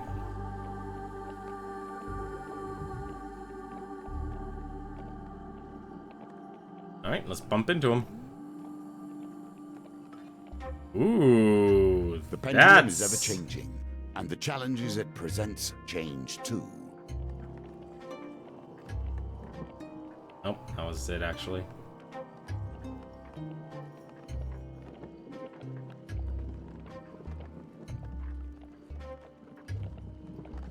That wasn't long enough. Basically, I need to have the thing travel at the same speed. Poorly done. You must harness your will and find the quiet stillness inside you. You pretend to trip into him, but he catches you trying to slide your hand into his satchel. Thief! I'm being robbed! He shouts. You escape before anybody tries to be a hero.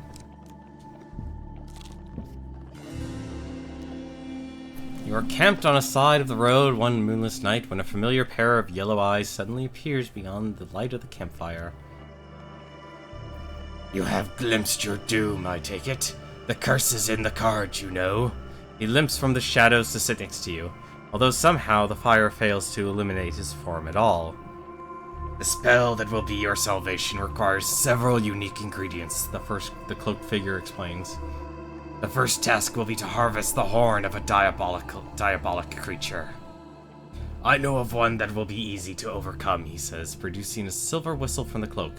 Strike quickly, though, he pauses to add, or it may escape and you will spend countless lifetimes regretting it.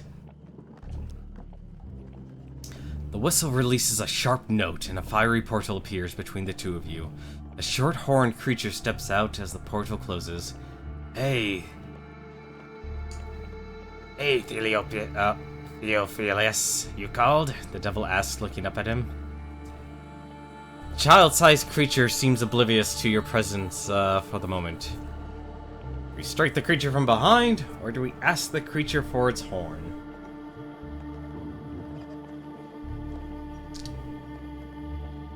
We're gathering reagents to try and, I guess, undo the curse.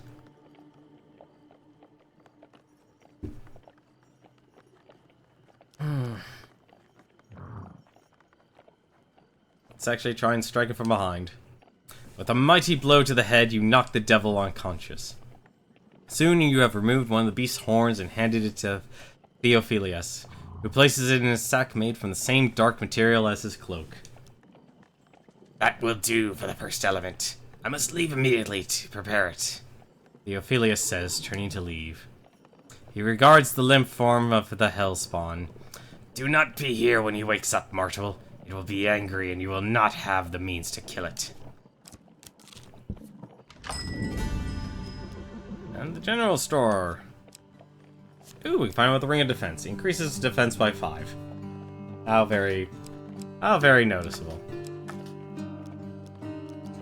Sell equipment. Have that. Oh. Let's take the Mask of Play Fortunes. Let's get. I don't know why I did that. That was actually dumb of me. That was really dumb of me, actually. Buy equipment. How much is that? 32. 32. That would give me 26. That would give me to 26.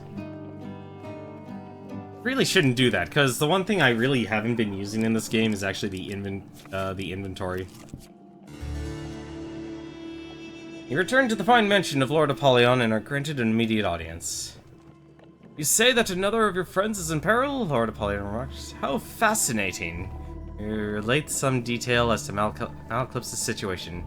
We live in dangerous times indeed, Lord Apollyon says, shaking his head. Do you have a plan to save Malclips? Lord Apollyon asks. You explain that you have not yet visited the village of Rumstock to assess the situation. I expect you'll want to travel there immediately in order to save your friend. Would you like transport there? So basically he'll warp us to Rumstock, or we could walk. Alright, I see the decline as our first option, so... As you wish. I won't delay you any further. Good luck in your quest. And you take 15 life from me. Alright, well, the only thing we can do is approach it. A wooden stake with brushwood piled around it stands in the village center. A few peasants stand around, talking eagerly about the impending doom of the so-called necromancer. You track down the town mayor who, despite your pleas, refuses to consider sparing the mage's life.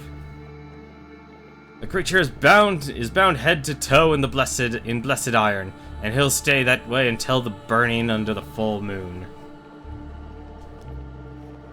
Good, decent folk from this town have been murdered, and I will see to it that they receive justice. You plead Malclips is innocent. And who are you that we should listen? The mayor exclaims. It'll take more than the word of a nameless mercenary to free this creature of darkness. I'm actually curious.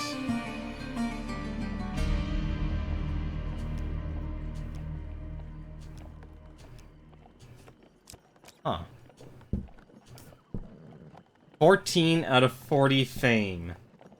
Wow. How goes your quest to save Malaclips, Lord Apollyon? Wow, not only do we need blessings, we also need fame, and something tells me we'll also need a bunch of gold. And food, I bet. I bet this one is like, you need everything. Say that you have the situation under control. Those dreadful peasants in the provinces can be savage folk, Apollyon declares. But I have a solution if you will play the cards once more. If you win, then I will consider my considerable influence to spread word of your great deeds and service to the people. Bards will sing your praises across the empire. The rabble love nothing more than a hero, a real defender of the people, Apollyon explains dryly. If it helps, I'll even have my personal herald accompany you. Your needs are more particular in this case, so I must insist that you up your ante. If I win, you must stay and entertain my guests with tales of your adventures. What do you say? Does the prospect of another winning hand entice you? I don't think we have a choice in any of this. It's kind of fun, honestly, doing it this. That's the spirit. I won't accept Ariadne's help. So I probably should. We know that's a failure. So we know cards 1, 2, or 3.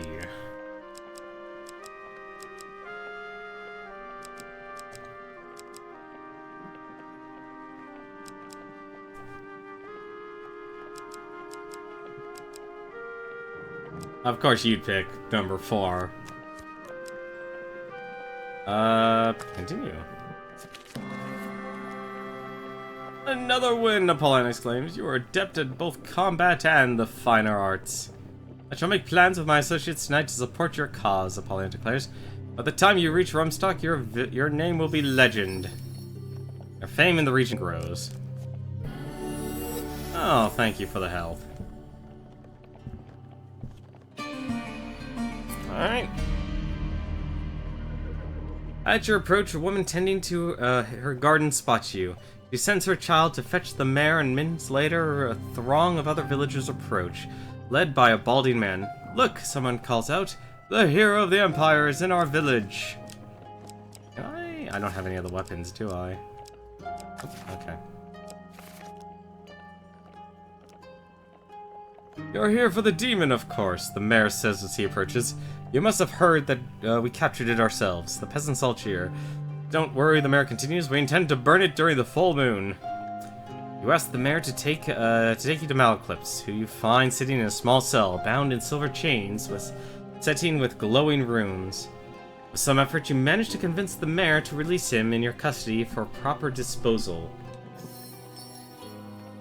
I'm sure you know best when it comes to the creatures of the underworld, the mayor says, but we have the fire planned and everybody is coming. Perhaps you could stay, just until the full moon? He asks hopefully as you lead Malaclips away. At the edge of the village, the mayor reluctantly removes Malaclips' chain and stands well back as you leave. Oh, thanks, Malaclips says. Those country folk weren't kidding around. He goes on to relate how he was set upon as he entered the village, being accused for some local murders involving magic. It seems that they knew I was coming. And where did they get those anti-magic chains from? You fill Malaclips what happened on Ariadne. What about Estrella and Kolbjorn? He asks as you begin your journey back towards the capital. So many enemies await you, and so many would stop you moving forward. I know, overall we've been treated with a certain level of respect during this adventure. It's just, we've been more or less a scourge upon everyone. The next day, you stop to rest at a small inn. There are a few other patrons as you consume a sparse meal before retiring to your room. Moments later, you hear a noise at the window. It suddenly opens, allowing a hood stranger to slip inside. Relax your swords, mercenaries, the woman exclaims, warding you away with an open hand. I seek only to deliver a message, that your colleague Kolbjorn has been acquired by the guild. You see, he continues, leaning against the windowsill, with recent setbacks to our income potential, we've had to expand our enterprise with kidnapping and so on. and a rival tribe has an impressive bounty on your friend's head. It's all just business. For only 150 gold, you can buy your friend's life back. Bring the gold to the East Market Square and someone will contact you. Otherwise, well, I can't say how he'll be treated by those barbarians, the cloaked woman says as she ducks back out of the window, vanishing into the darkness once more. Well, that's wonderful.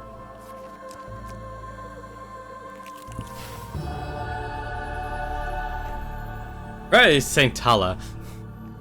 On this day of penance and charity, you hear the priestess will be blessing one and all for no cost at the Church of Fires. You find the flustered priestess at the church, dealing with a huge crowd of peasants and nobles alike. You join the line, elbows are thrown and harsh words are exchanged, but you finally make it to the front. What blessings do you require? Quick, quick, I've not got all day. Pick 2. Bless for good health, be blessed for good wealth, be blessed for good harvest, be blessed for glory, be blessed for luck. Or we could request any blessing.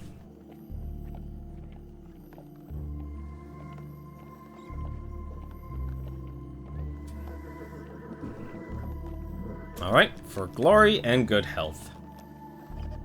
There were no life blessing cards in the deck. Priestess prays silently for a long moment, shaking her head. The gods are fickle today. A baker behind you makes an impatient noise.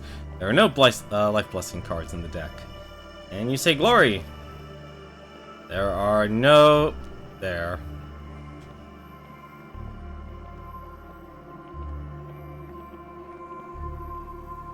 So we could bless wealth, good harvest, luck, or request any blessing. I honestly think if we just request for any blessing, it would be better than anything else. We'll request any blessing. Steady heart. Huge failure is considered failure in precision gambits. You may only be blessed for wealth once, the priestess calls out. There's a collective noise of complaint from the crowd.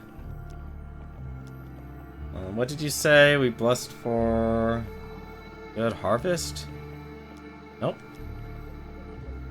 I don't think there... Is there anything?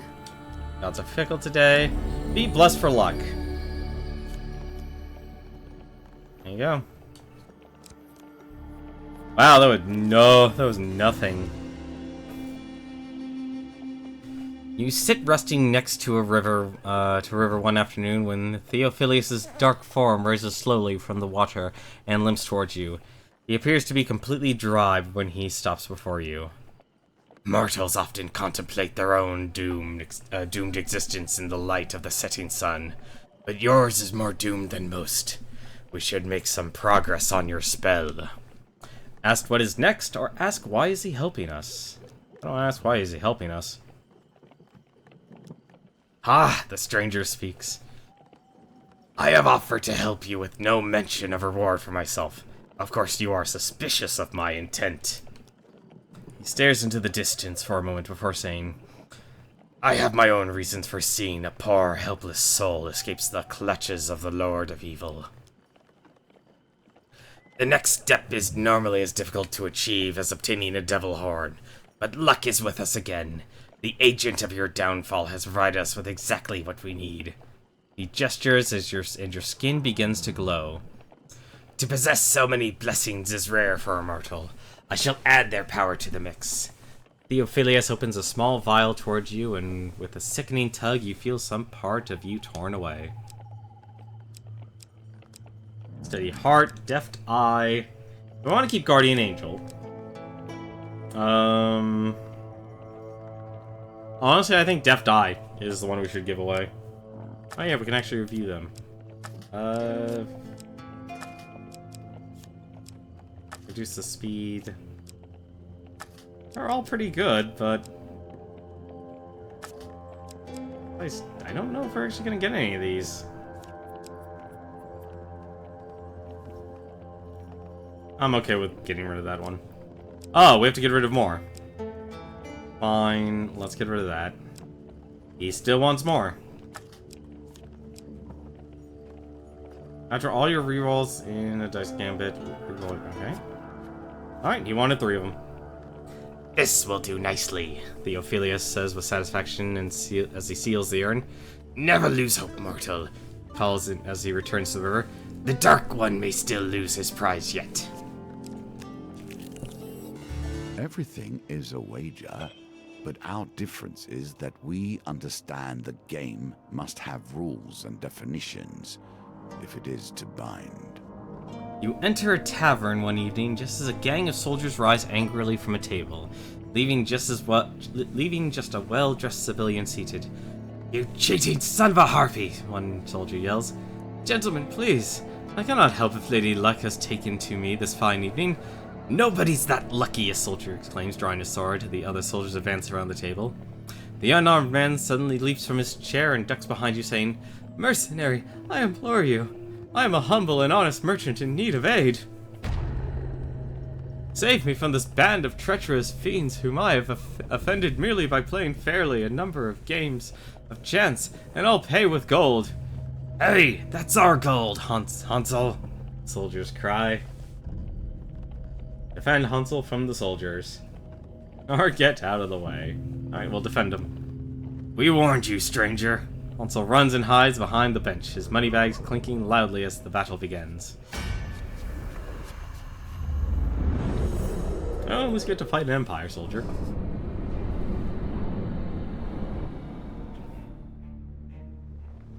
Let's bash some armor.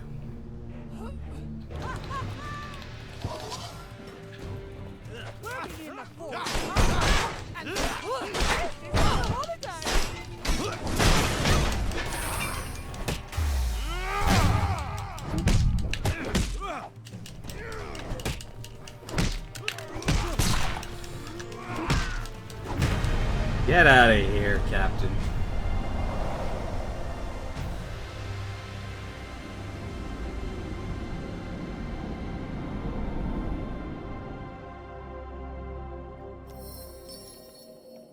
Having dealt with the threat of Vendril soldiers, you turn to find a lucky Hansel lying behind the bench, a northern warrior crouched over him. A man who cheats has no honor, the northerner says matter-of-factly, sheathing his knife and hefting the merchant's moneybags. You will not cheat me again. The northerner moves to the exit, gold in hand. Search Hansel or stop the northerner escaping with the gold. Decisions. I don't know how to get this token.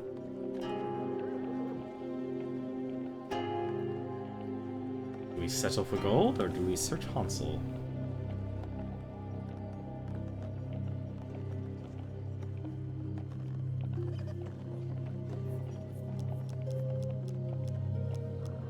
This challenge, despite its probably insidiousness, at the end, at the very least, takes all the pressure off of being like, just do, like, you have to focus your deck on just one thing. I get it. It becomes a lot more focused in terms of challenges, but man, it can be brutal. Alright, no one saying anything? I'm curious. I'm just gonna search Hansel. Well done. You discover Hansel to be wearing an item that might explain his recent run of good luck. The dealer draws an equipment with a gambit trait. Let's equip it. Hey, career. First time doing Devil? Yes, I would actually request, please don't do any sort of spoilers. I would be greatly appreciated. But of course, the gambling is completely open. At the sound of more Empire soldiers approaching, you decide to follow the northern example and exit discreetly. That was a very interesting card. But here we meet fair Lord Apollyon. You return to the fine mansion of Lord Apollyon and are granted an immediate audience. You say that another of your friends is in peril, Lord Apollyon remarks. How fascinating. You relate some detail as to Kolbjorn's situation. We live in dangerous times indeed, Apollyon says, shaking his head. I see you still bear the marks of battle yourself, Apollyon remarks, sending his butler for a healing potion.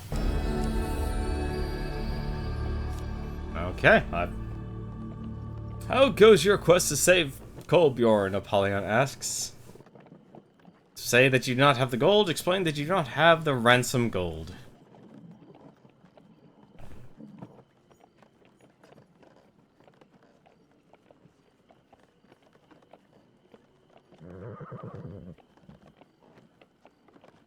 I'm assuming most people have finally decided to stop, because it kind of feels like you have to go with the motion here. Let us explain that we don't. I'd like to help if I may, Apollyon says earnestly. Would you mind terribly indulging me in another little game? If you win, then I will give you the required gold to pay the ransom for your friend. No need to repay it, no strings attached. If I win, then shall we say that you owe me one day's service? I have business interests in the Northern Hills that require some important deliveries. As you know, the land is rife with Northern warriors, despite the Emperor's claims. How about it, adventurer? Kolbjorn's life could be saved with a turn of a card. Excellent, Apollyon exclaims. Let's begin. Yes. Let's double up the cards. We have 4 cards to choose from. 2 of them are at least success. 1 is failure. It's already been identified.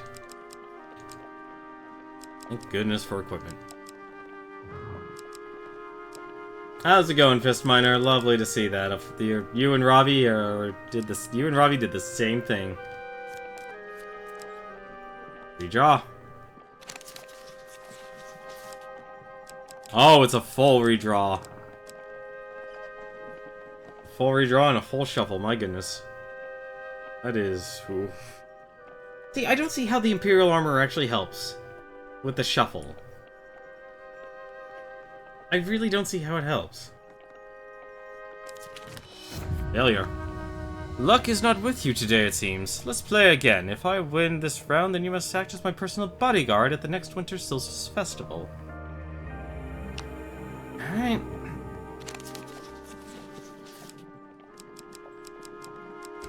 I see the game. It keeps stacking. It's one less shuffle if more than one. Oh, I know that, Fist Miner, but I mean in terms of actually aiding you. In terms of helping you win a card gambit. I don't see how it helps unless somehow looking at the cards actually will determine what is what. And that doesn't make sense because they all blend into one and then other. Card tracking? That doesn't make sense. You can't track cards when they all become stacked into one. This is not like looking at a... You can follow some cards, it's not random. That's interesting. Redraw.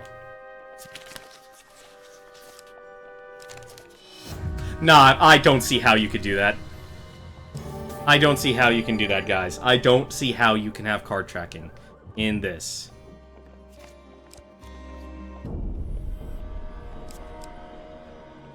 Like, how can you actually track cards when they all stack up on top of each other? Like, that would mean you would have to be able to discern. Times of trouble, but when the Some cards are stacked turned, on top. Try following the top one. Very carefully. You find yourself in the eastern district of the capital, approaching the markets. The Thieves' Guild would undoubtedly find you there and demand the ransom gold. You enter into a wide courtyard filled with stalls and milling citizens. Within moments, you are roughly drawn into a shady corner, protected from prying eyes by a variety of hanging carpets. Hello again, the cloaked woman begins brightly, her 2 beefy companions silently taking position on either side of you. How did we go? Are we saving any lives today? You hand over a large sack of coins, which promptly seized by one of the large men. Hope that wasn't too much trouble to get your hands on, the woman comments as the coins are counted. Eventually, the man nods to the woman and the 2 men leave, taking the gold. No hard feelings, hey? It's just business. The woman smiles, drawing up her cloak. Suddenly, she dashes away, vanishing behind a pile of rolled-up carpets. Afraid that you might have just been hoodwinked, you wander back through the crowds to see Kolbjorn being thrown from a moving wagon. You paid them, he says, standing and brushing himself off. I owe you my life. Kolbjorn relates his tale of capture and confinement by the guild. Estrella wasn't with me when I was taken. I don't know what fate has befallen her. One has to wonder why a sudden wave of carelessness has overtaken your allies. A herald enters the marketplace and announces that Captain Estrella Fiore, traitor to the Empire, has been captured. She has been sentenced to death by the Emperor himself, the herald continues. Let her fate be an example to all who would consider defying his will. It won't work, interrupts the Commodore. More executions he hands out, the more free people will rebel. The Emperor is cracking down on the lawless running rampant in this city, the herald responds, and you sound like a rebel yourself. Discreet inquiries lead you to learn Estrella is being held in a remote Empire stronghold.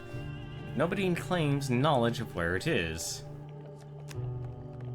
Oh, lovely. The cards are, stacked. How would we ever rescue Estrella if we cannot even find her? Ariadne asks in anguish. Of course, we ask for Lord Apollyon's help.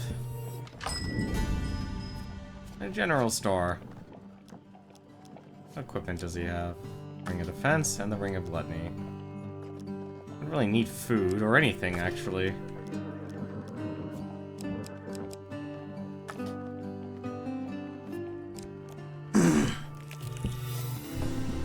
Illicit trade. Can you claim this token? Esmeralda's weapon carriage is parked down an alleyway in the shadiest part of town. You rap on the carriage door and ask to see her wares.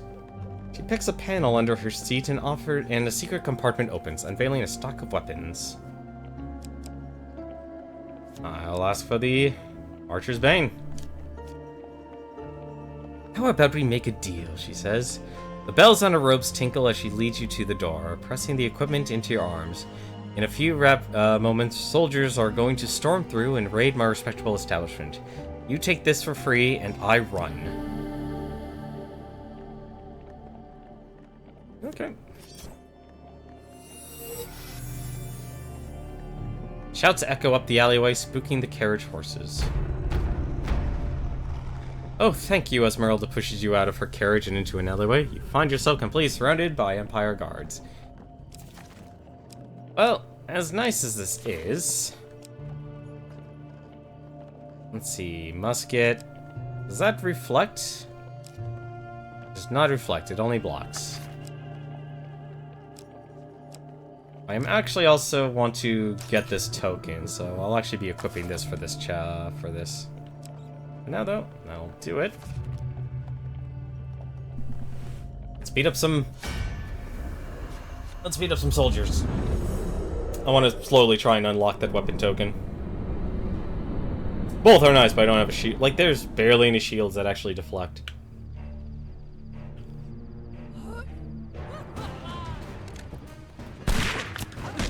Let's take care of the old musketeers.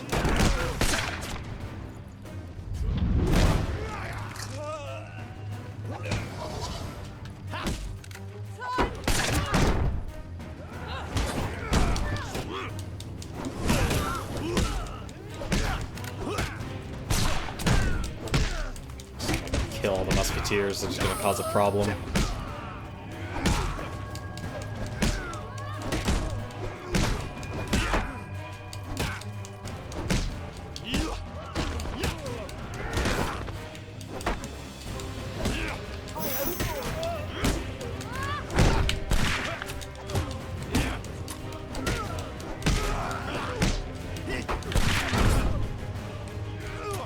Apparently there are 2 left. I'm actually surprised you're alive.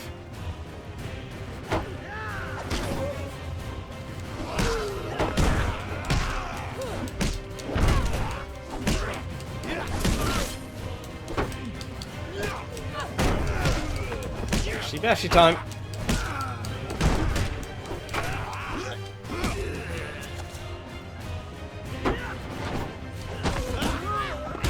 Ah, darn it.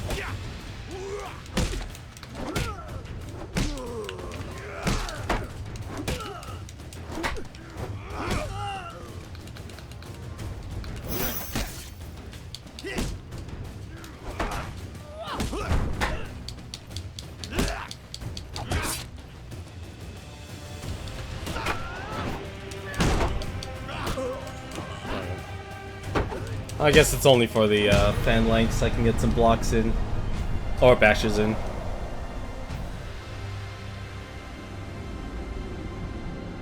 You unlock one of your supplies later. Esmeralda whips her horse and the carriage into motion. She waves at you as she escapes. Tell Malaclips I said hello. You scavenge what you can from the dead. Or armor. You can get the Ring of Helm or the Ring... Let's take the Ring of Defense.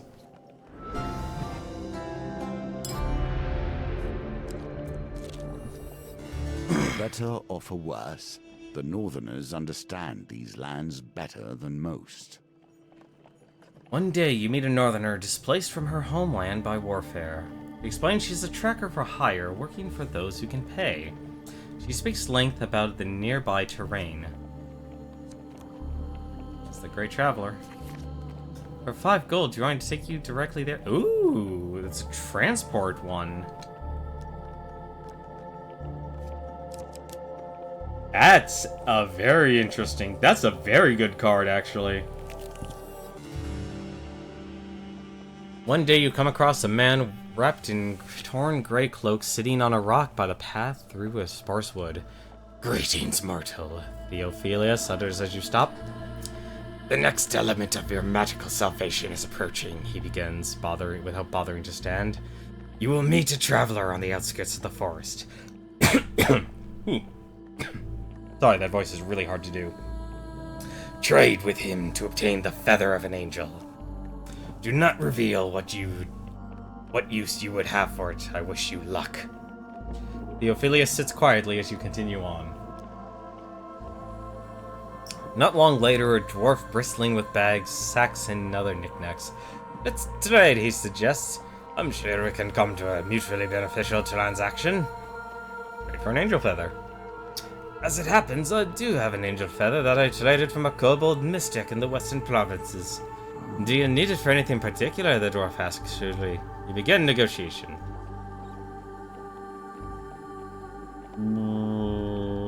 Yes, let's ask for help. So, what's the top card?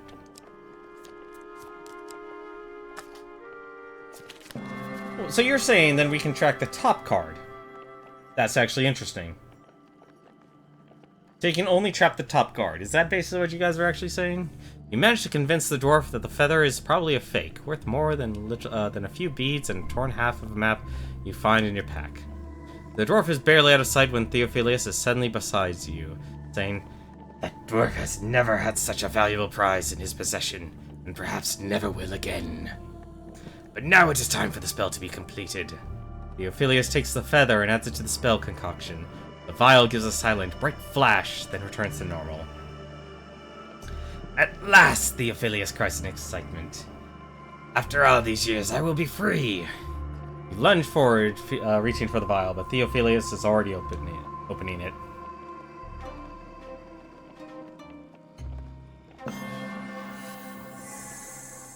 Nicely timed.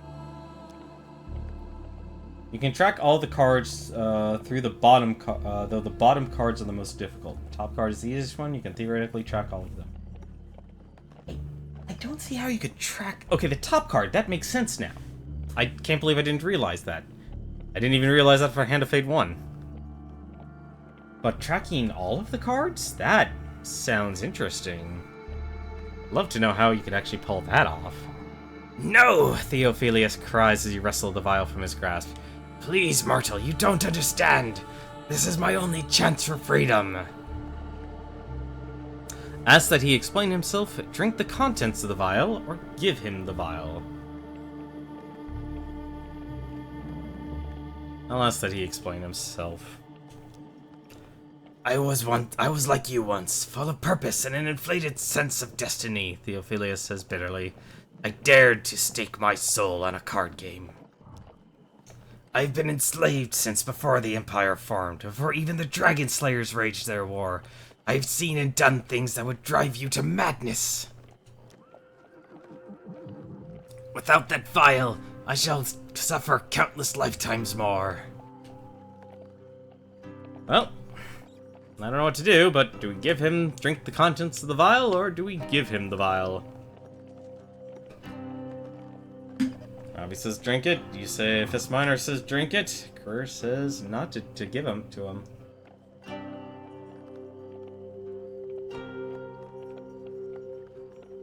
Let's be a terrible person. We're drinking it. Eternal Hope. A huge success is added to every chance card gambit. What secrets could this reveal? No! Theophilus exclaims. You have condemned me to eternal torment.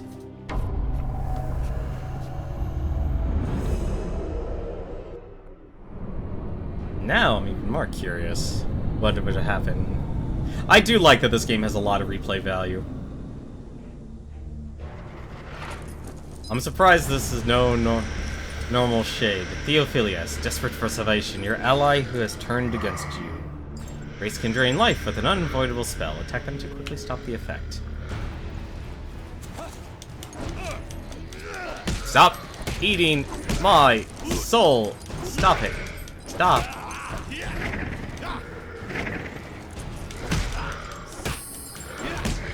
I don't even think you attack.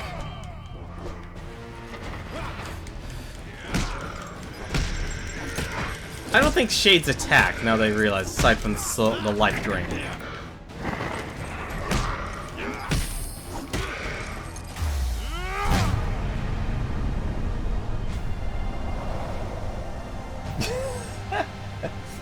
Do the monkey.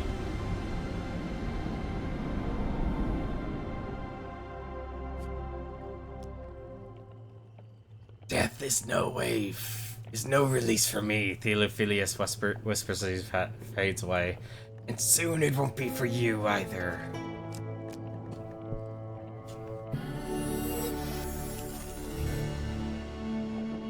You return to the fine mansion of Lord Apollyon and are granted an immediate audience. You say that another of your friends is in peril, Lord Apollyon remarks. How fascinating. You relate some detail as to Estrella's situation. You live in dangerous times indeed, Apollyon says. Once again, he always says the dangerous times. I see you still bear the marks of battle yourself. How goes your quest to save Estrella? Lord Apollyon asks. Change the topic of conversation, or we ask for help in rescuing Estrella. I'd be surprised if it actually leads anywhere.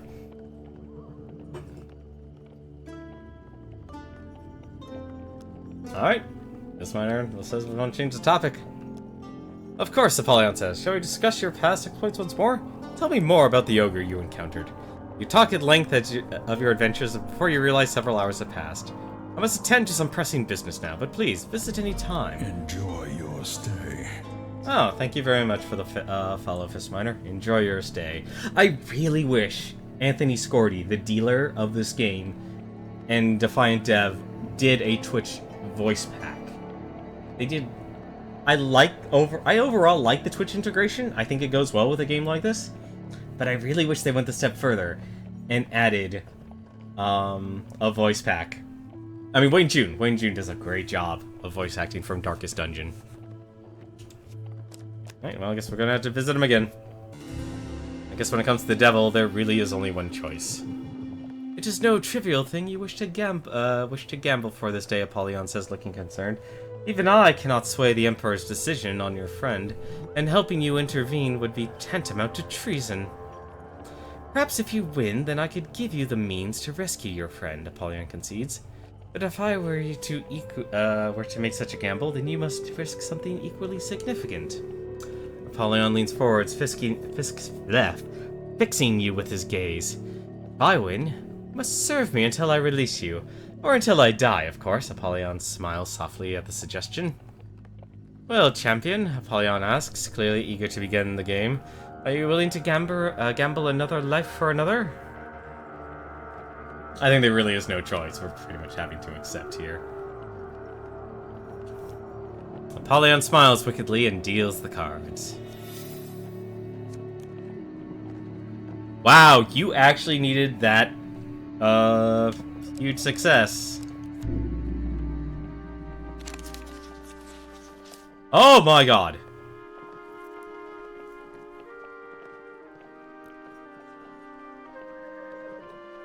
Well, neither were the top card. It's supposed that makes perfect sense considering the situation. You say number 3.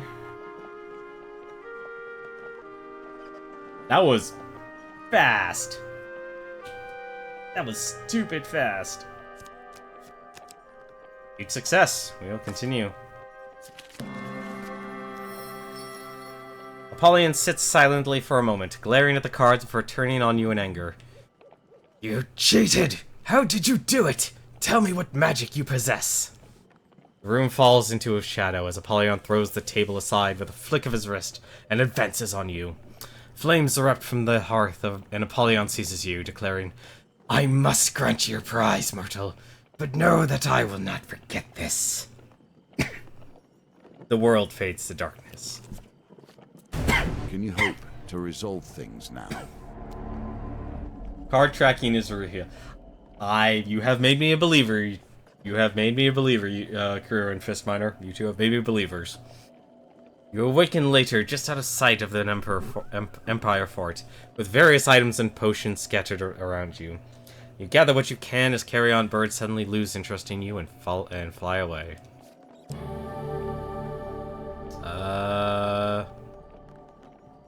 We don't need the Armor of Gluttony. Take the Reinforced Helm. What?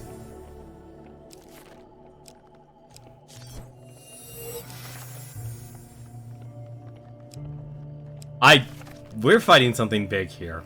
Well armed and feeling invigorated, you approach the fort. A call to arm rises from the walls as twin ballistas stall your advance. Imperial soldiers block the path ahead. Ooh, I've never seen a Knight of Steel before.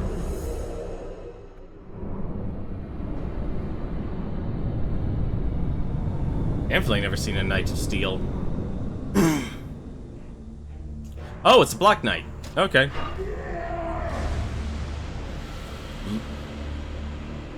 Enricus the Warden, loyal to the Emperor and unforgiving in battle. Heavily armored, a knight can easily turn the tide of battle. Use bash to break their armor.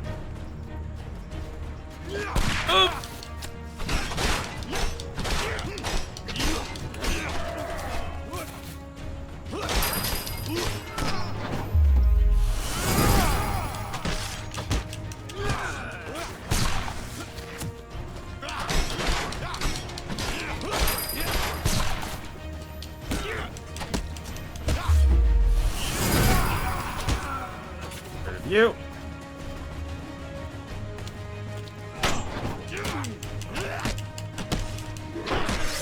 Ah, darn it.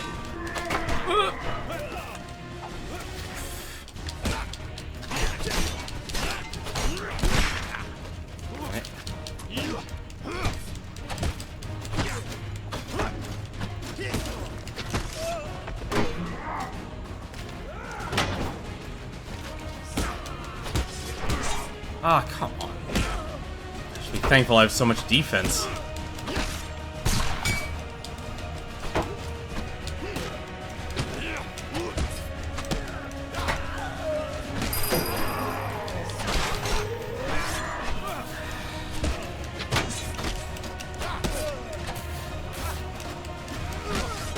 The worst part is, I have a feeling there's like a Brimstone card.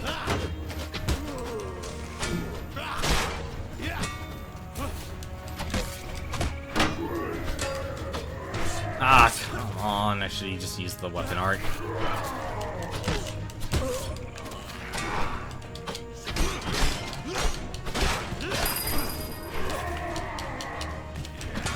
Ah, come on. Break the armor.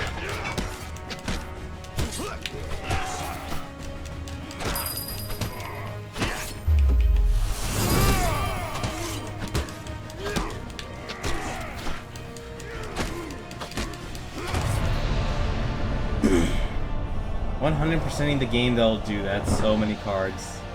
I didn't even know there was a Hearthstone emote. I didn't know there was a Hearthstone emote. I don't play Hearthstone anymore, but I had fun when I did, though. With birds already feasting on the greater part of the fort's garrison, you gain easy access to the fort and locate Estrella in her cell. Took your time, she says with a crook smile. You briefly relate the difficulties that have beset you, your other companions as you exit the now deserted fort. I overheard the warden say that someone gave them information. Told them right where I was going to be the day they ambushed me, Estrella says, pausing to relive a fallen soldier of his weapon. It sounds like someone with a lot of clout went to a lot of trouble organizing all of this. You're making powerful enemies. The impossible seems out of your grasp, at least for now. How the hell do you get the sun token from that? At least I kicked the crap out of Satan. Yep. 3 of them. Oh, is that... Wait. Okay, this is gonna sound ridiculous of me, but I'm guessing Blizzard actually has a dedicated Hearthstone Twitch channel. Where the, you know... It's been a long time. You need to give the potion to the old man to get the gold token. But how do you win... But then how do you...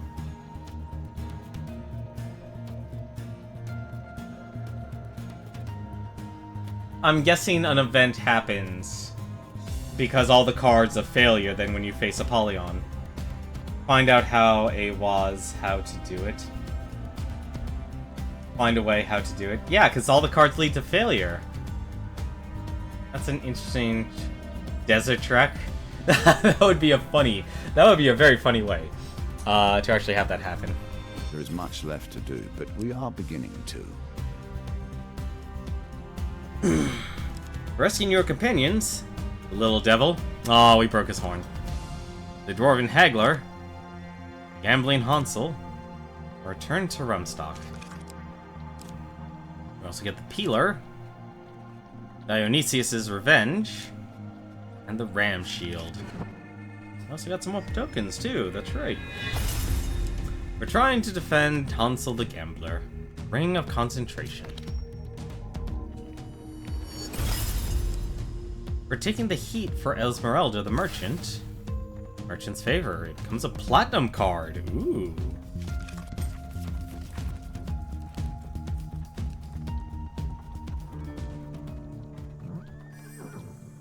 You know what? I bet what it is, if you... Aside from Desert Trek, but Desert Trek is a curse, though. That's a curse. How could you get there? Things to think about later. But tonight, though, we're done here. I usually only go for 2 hours, 8 to 10 p.m. Pacific time. But these challenges are getting very, very long, so I'm not afraid to run a little bit longer than normal to try and finish. Usually we'll try and go for either 2 or we go for 2 hours or until we actually die. The Gold Devil token content is super overpowered. I'll be honest, getting a lot of these gold tokens have been pretty difficult.